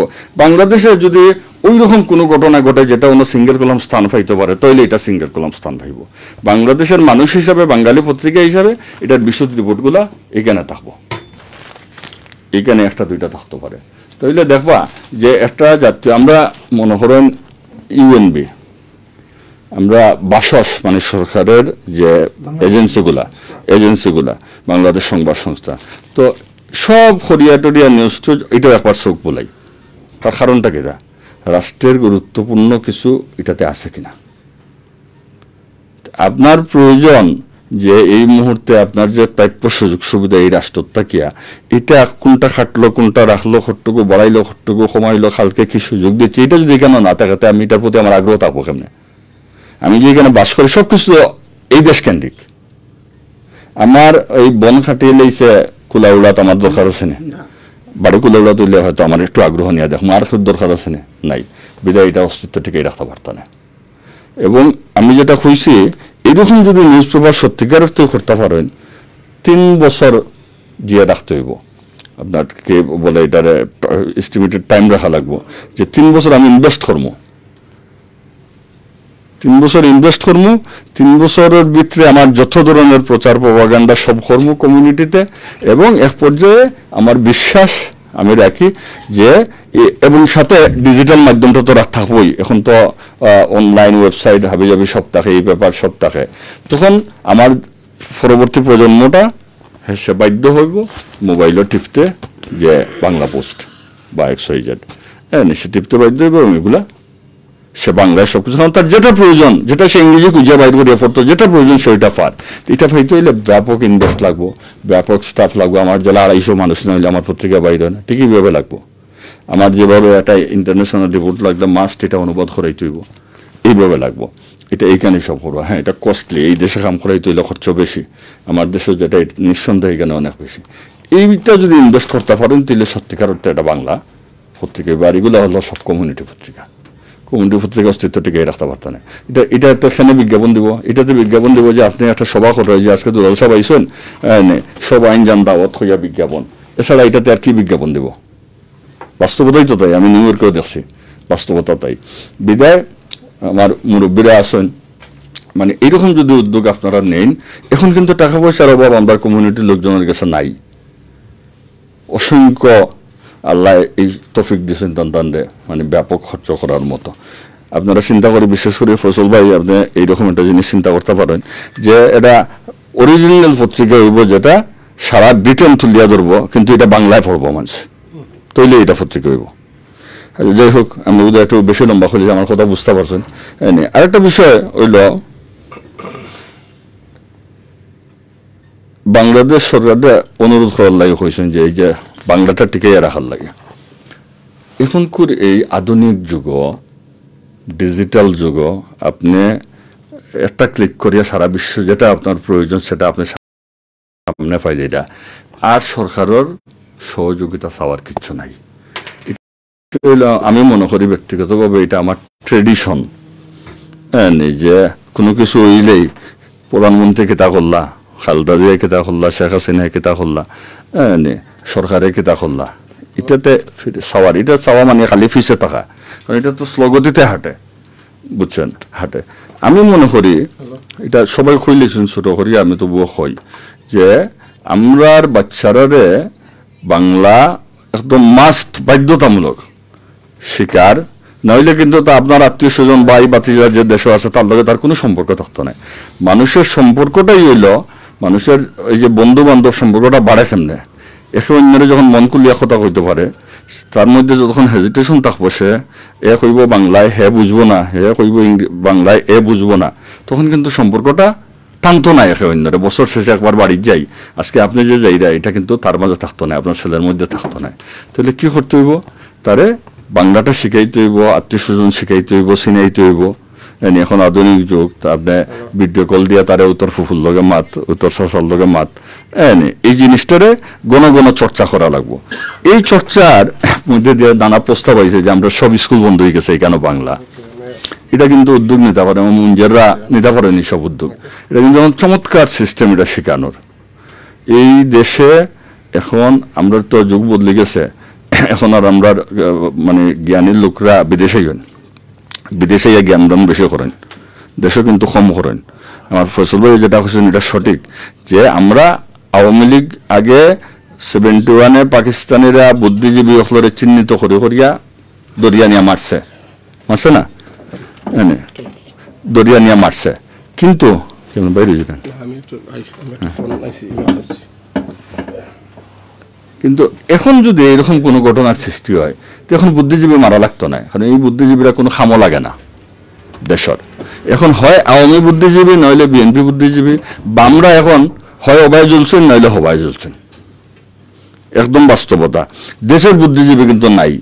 আমরা দেশে তো লেখা টেখা ফাটাইন, মানে পোস্টগুলা ফাটাইন, তো আমরা দেখি যে কেউ আওয়ামী লীগ, কেউ বিএনপি, আর মাঝখানে যারা আসলা বামটাম, এনটাইন ওই সাম্প্রদায়িক বুদ্ধিজীবী এনটাইন তাই না খালেদা জিয়ার থেকে দাবিত হয়েছেন। বাম যারা, এদের একটা পার্ট কেছেন খালেদা জিয়ার দিকে, বৃহৎ পার্ট আইছেন আওয়ামী লীগের দিকে। এর কত তেল মারা যায়, কত কিছু করা যায়, যা তান্তানোর লেখনের মধ্যে দিয়া, মানে সত্যিকার অর্থে দেশের জন্য যে বুদ্ধিভিত্তিক চিন্তা ভাবনা করা, এটা আর এখন তান্তানোর মাঝে নাই। সো এইখানে যেসব জ্ঞানী গুণী লোকেরা আছেন, যেহেতু আধুনিক যুগ এখন, এবং এই আধুনিক যুগে আপনার কোনো প্রয়োজন নাই যে খালি ওখানের মানুষ হইতে হইব, বিশ্বের যেখান থেকে ইচ্ছা যারে আপনি আপনার একটা অনুষ্ঠানের সাথে সম্পৃক্ত করতে পারবা, একটা প্রোগ্রাম চালু করতে পারেন, বুঝছেন, একদম ইজি। এই সারাক্ষণ আপনারা এই যে টেলিভিশন সারা দেশে গ্রামে গ্রামে গড়ে গড়ে সবর টেলিভিশন একটা, যার যার ফেসবুকে ইজি আছে, মানে ভিডিও করিয়াও তুলে দিলা, যার যত বুদ্ধি ভালো খামে খাজ যত বালা জানেন তত সুন্দর করিয়া এটারে আধুনিক করিয়া ছাড়িয়ে দিলা, যার গলা যত সুন্দর বয়সটা তত সুন্দর করিয়া দিলা, ওটাও তো টেলিভিশন হয়ে গেছে এখন সব।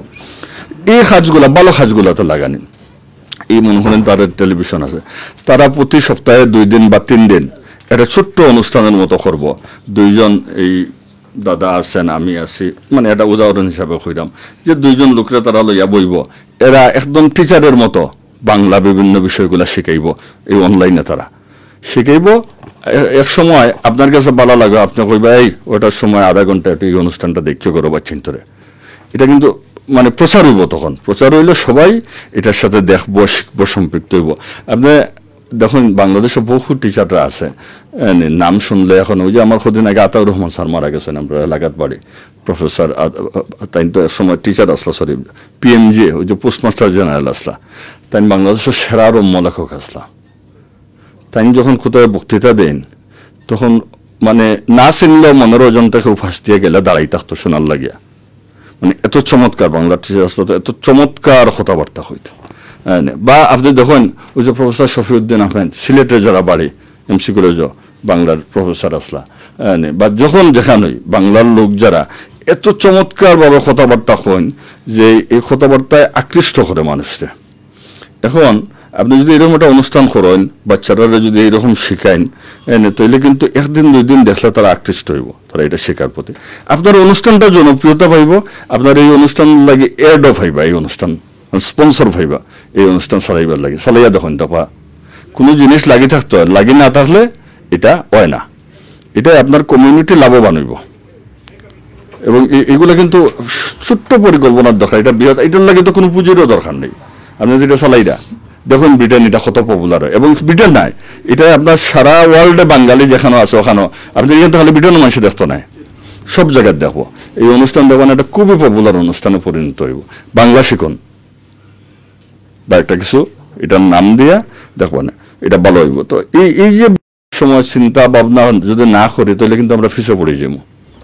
এবং আমরা এটা দেখি, আমরা আত্মীয় স্বজন যারা বাচ্চারা আর আকৃষ্ট হন না, বাচ্চারা যাইতে চায় না বাড়ি ঘরে, আপনারা 6 মাসের মাথাত 1 বছরের মাথাত অনেকে কইন বলবা করোনার কারণে গলা শুকাই যার গিয়া, পানি খাইতাম গিয়া বাড়িত, 1.5 বছর 2 বছর হয়ে গেছে বাড়িতে যেতাম পারছি না, এই আপনার বাচ্চা কিন্তু এটা আর হইতো না, বুঝছেন।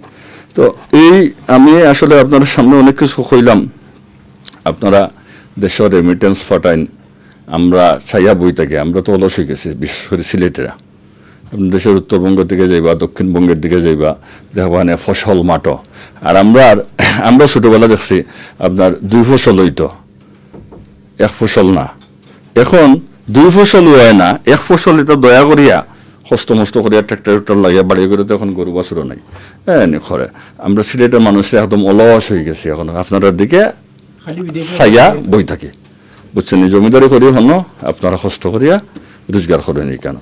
তো এখন এই অবস্থার থেকে উত্তরণের লাগিয়া দেশ কিন্তু এখন প্রচুর অপরচুনিটি সৃষ্টি হয়েছে, প্রফিট বিজনেসও কিন্তু আপনার এখান থেকে আমার দেশে লাভ বেশি, যে কোনো বিজনেসও।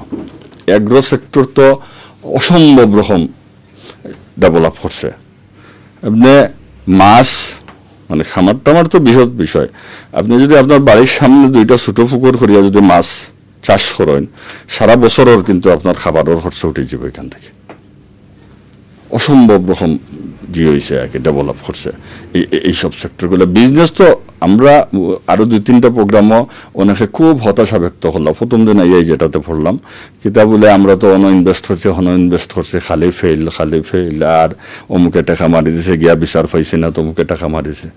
আপনি তো সঠিক জায়গাটাতে ইনভেস্ট করবো। আমি আইলাম সুন্দর ছোট্ট টাইল লাগাইয়া হাঁটিয়ে যাওয়ার সময় খালি পারফিউমের গন্ধ বাইর হয়, আপনি মনে করলো আমি দেশ থেকে আইসি কোটি কোটি টাকার মালিক, লম্বা লম্বা মানে জিয়েরা কি বলে এটার ফ্ল্যাটারি বেশি করে এবং বেশি ক্লেভাররা আপনার কথাবার্তা একটু সুন্দরভাবে হইতে পারে আমার লাহান নাই তো এরা করে কিতা দেখি আমি মনে করলাম যে তাইন খুঁজছেন গিয়া দেশ এই বড় এটা করার বিশাল প্রজেক্ট প্রোফাইল নিয়ে আইসেন আর আমি তো ধরে দিলাম আগে 6 দিন পরে গিয়া তারে খুঁজিয়া পাই না হিনো গিয়া দেখি বাসে নামিয়া আর আমার লগে মিটিং করতো বুঝছেন তো তোমার পুঁজিটা যাইব না তো যাইব হার তুমি খোঁজ খবর নিয়া ভালো করিয়া জানিয়া বুঝিয়া শুনিয়া দায়িত্বশীল মানুষ সমাজের প্রতিষ্ঠিত মানুষ বিজনেসে ভালো তার জিয়া আছে অবস্থান আছে এরকম জানিয়া যদি আমি ইনভেস্ট করিতে আমি 10 টাকা করলেও আমার নষ্ট হইতো না 10,000 টাকা করলেও নষ্ট হইতো না করেন না ব্যবসা অনেক মানুষ বিদেশ থেকে গিয়া দেশের ব্যবসা করেন না আর যদি মানুষ এইরকম হয়তো যে আপনাদের দুর্নাম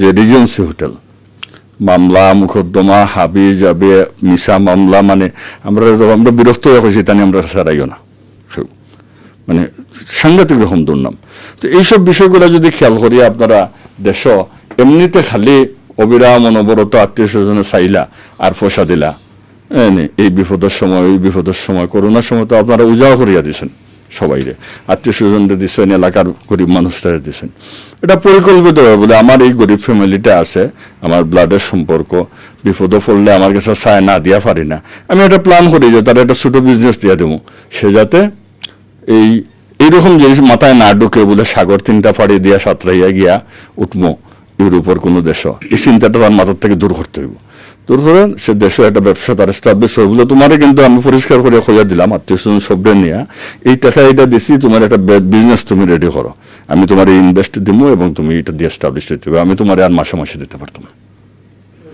মানে এরকম চিন্তা ভাবনা যদি করেন তো দেখবা না শব্দ এস্টাবলিশ করতে পারবা যাই হোক অনেক কথা কইলাম আর কইলে তো সারা জীবনে খোয়া যায় আমরা সিলেট সত্যিকার অর্থে অবহেলিত বুঝছেন দেখুন সারা দেশে 6 লাইন 8 লাইন সড়কর আমরা এখন পর্যন্ত পয়সা না আমরার মন্ত্রী আমরার এমপি সব প্রবাসী হলোর দায়িত্বে এনকোন আমরা বিদেশি হলরে দেখা হয় না তোমার তো বিদেশি পররাষ্ট্রমন্ত্রী দেওয়া গেছে তাই বিদেশি তোমার তো বিদেশি এমপি বানানো গেছে তোমার তো বিদেশি গড়ে গড়ে মেয়র বানানো গেছে তো দুঃখ তারারও হওয়া আগে সব এক সমান আমার পররাষ্ট্রমন্ত্রী আমার প্রবাসী কল্যাণ মন্ত্রী আমার বিমান মন্ত্রী সব সিলেটি বিমানের ভাড়া আপনার মানে বিমান নিয়ে কোনো ঝামেলা সৃষ্টি হলে দেওয়া যায় সবার আগে সিলেট লাইনে বড় সব সমস্যা হয় ঢাকা চিটাং দূরত্ব বেশি ভাড়া নাকি আমার ঢাকা সিলেট বেশি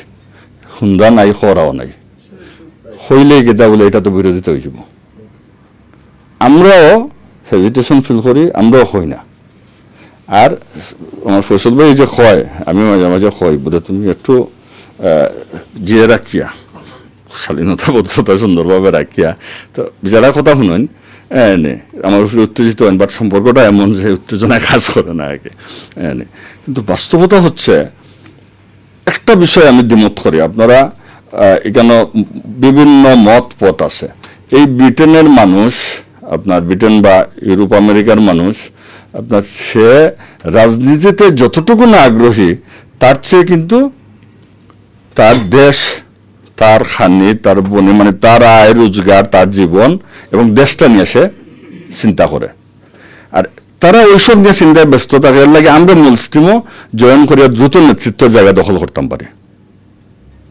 জানি না একমত হইবা কিনা তারা যত ইজিলি রাজনীতি এস্টাবলিশ হয় তার চেয়ে কিন্তু আমরা তার মূল স্ট্রিমে গেলে আরো বেশি দ্রুত এস্টাবলিশড হই এখন আপনার এই যে আমরা বাঙালিরা যে বিষয়টা খোয়াত আসলাম সরি আপনার হ্যাঁ সিলেট অবহেলিত যে বিষয়টা কথা এখন এত মন্ত্রী এমপি এবং বিদেশির আরে দিয়া তার মুখ থেকে যদি স্ট্রংলি আমরা কথা না শুনি তাহলে চাপ সৃষ্টি কেমন হইব আগে জাতীয় নেতারা আসলা মনে করেন সিলেটের অনেক বড় নেতা আসলা যারা ব্রিটেন আইলে সবাই দেখা করতা নিজেদের সমস্যা কইতা এবং এটার একটা প্রতিফলন যতটুকুই হোক হইতো আর কিছু না হইলেও কোনো ফুরানে বইলে আমি গেছিলাম আমার বাংলা বিদেশিরা এই কথা কইছেন ওই কথা কইছেন এগুলা তুলিয়া ধরতা এখন কিন্তু তুলিয়া ধরেন না কোথায় কেউ হইন না আর সব নেতারা হয়ে গেছেন যার যারই নির্বাচনী এলাকার নেতা জাতীয় নেতা এখন বলতে আর কিচ্ছু নাই দল যদি পদ একটা ফাইন উপর দিকে পাইছেন ঠিক আছে কিন্তু ন্যাশনালে কথা হওয়ার মতো তার অবস্থান নাই আপনি দেখো সারা সিলেট ডিভিশন একজন আছেন, যে মন্ত্রী এমপি আছেন, বড় নেতা আছেন, পদ আছে, কিন্তু বাস্তবতা এটা না, একদমই না, ঠিক উল্টা। এখন এই অবস্থার মধ্যে দিয়া আমরা যারা সচেতন মানুষ, দেশ বিদেশে এটা নতুন আপনার কি বলে একটা গ্রুপ গজাইছে। এখন কেউ যদি এন্টি গভর্নমেন্ট তখন, এন্টি গভর্নমেন্ট বলতে বোঝাচ্ছে অন্য দল করেন, তাই নিয়ে কইবা বলে তাই তো মনে সরকারের দালালি করে, একদমই না। আমি আমার রিপোর্টারি জীবনে আমি 29 বছর ধরে সাংবাদিকতা করি, জীবনে বেতনের বাইরে 1 টাকা রোজগার করছি না, যারা আমার গোলাপগঞ্জ বাড়ি খোঁজ নিলে দেখতে পারেন। হ্যাঁ, এবং আমি কেউ হাতে দিয়ে চাই না, কেউ কাছ থেকে 10 টাকা আনে, বহু বড় বড় সুযোগ পাইছি একসাথে। আমি ওই প্লটের লাগিয়েও কোনোদিন আবেদন করছি না, বলে আমার প্লট লাগবে। কিন্তু এই জিনিসটাকে আমি পছন্দ করি না। যারা ইউরোপ আমেরিকায় বইয়া, ব্রিটেনে বইয়া 24 ঘন্টা দেশটার সমালোচনা করেন, বিভিন্ন সামাজিক মাধ্যমের সুবাদে, মানে একটা ইস্যু ধরিয়া 10টা মিশা 3টা হাসা মিলিয়া কথাবার্তা কইন, এবং এমনভাবে মানুষ তো আমরা বাঙালি স্বভাবজাত, মজার কথাবার্তা শুনলে আমরা একটু আগ্রহ দিয়ে শুনিয়ে হাততালি দেই।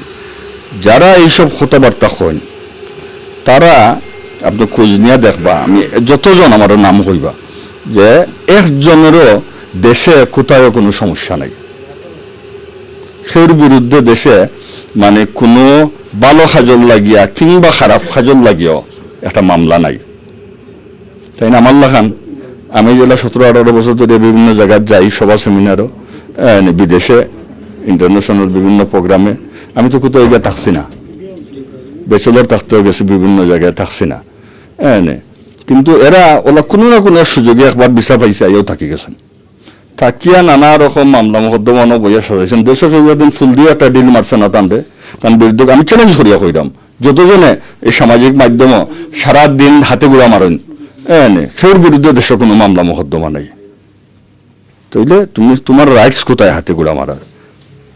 রাইটস ওনার আছে, উনি দেশে বিরোধী দল করছে, কিংবা এই সময়ে একসময় বিএনপি ক্ষমতাতে ছিল, এখন আওয়ামী লীগ তাই বিএনপি করছেন, রাস্তাঘাটে মিছিল মিটিং করছেন, ওনার বিরুদ্ধে মামলা আছে, টিকতে পারে নাই, জেল খাটছে, তারপরে কোনো না কোনোভাবে সে এই দেশে আসছে, এখন সে এইখানে বসিয়া সমালোচনা করবো সরকারের। আমার এই রাইটস নাই, আমি একটা সুযোগে একটা বিচার পাইছি, আইয়া 24 ঘন্টা আমার একটা পরিচয় আছে, আমি এই ছিলাম, তো এই পরিচয়ে আমি যা ইচ্ছা তাই হইমু। এই প্রবলেমটা তো সরকারের হয় না, এই প্রবলেমটা দেশের হয়।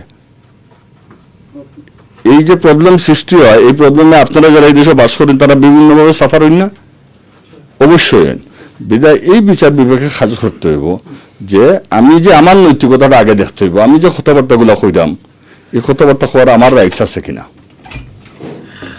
আমি যা ইচ্ছা তাই। আমি আল জাজিরা একটা রিপোর্ট করছে না বাংলাদেশ সম্পর্কে, কেউ কইছেন গেল দেশ গেল, কেউ কইছেন তোমার যে না খুব ভালো করছে, কেউ কইছেন যে না এটা খুব খারাপ করছে।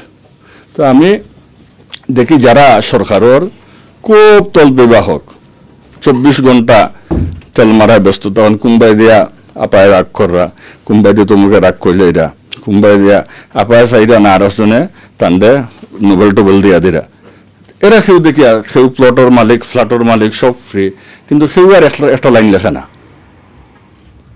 বুঝছেন? তো আমি একটা হেডলাইন লিখছিলাম, আমার হেডলাইনটা ছিল যে বিতর্কিত 3 চরিত্র ও জোড়াতালির রিপোর্ট। আমার বক্তব্য হচ্ছে, উন্নয়নশীল রাষ্ট্রে যখন ডেভেলপমেন্ট ওয়ার্ক হইব, বড় বড় ডেভেলপমেন্ট ওয়ার্ক, টাকা পয়সার ডিসেন্ট্রালাইজেশন হইব, তখন কিন্তু অনিয়ম হইব। আপনি তো এইখানের 400 বছরের ইতিহাসের সাথে, এইখানে 400 বছরের ইতিহাসের সাথে তো বাংলাদেশ মিলাইলে হইতো না, এটা হইব। কিন্তু সেই ওয়াটারে আমরা কতটুকু সহনশীল পর্যায়ে সচেতন মানুষরা চাপ সৃষ্টি করিয়া কতটুকু সহনশীল পর্যায়ে রাখতাম পারি, এটাই হইলে। আপনি যখন ঈদের সময় বাড়ি যান, তখন বাড়িতে, গ্রামের বাড়িতে যখন শহর বিদেশ সব জায়গার থেকে 20টা মানুষ নতুন গিয়া ঢুকে, 5 দিনের লাগিয়া গ্রামের বাড়িতে বা 3 দিনের লাগে, সে পকেটের টাকা পয়সা বেশি করে নেওয়া যায় না, এই টাকাগুলো গ্রামের মানুষের কোনো না কোনোভাবে যায়, তাহলে এটা পরিবেশ অন্যরকম সৃষ্টি হয়। তো ঠিক এইরকম দেশের এই পরিবেশ পরিস্থিতির সৃষ্টি হইব। তো এটা যে সৃষ্টি হইব, আমি মনে করি যে সরকার খালি বিরোধিতা করার লাগে না, দৌড়াইয়া দেওয়ার লাগে।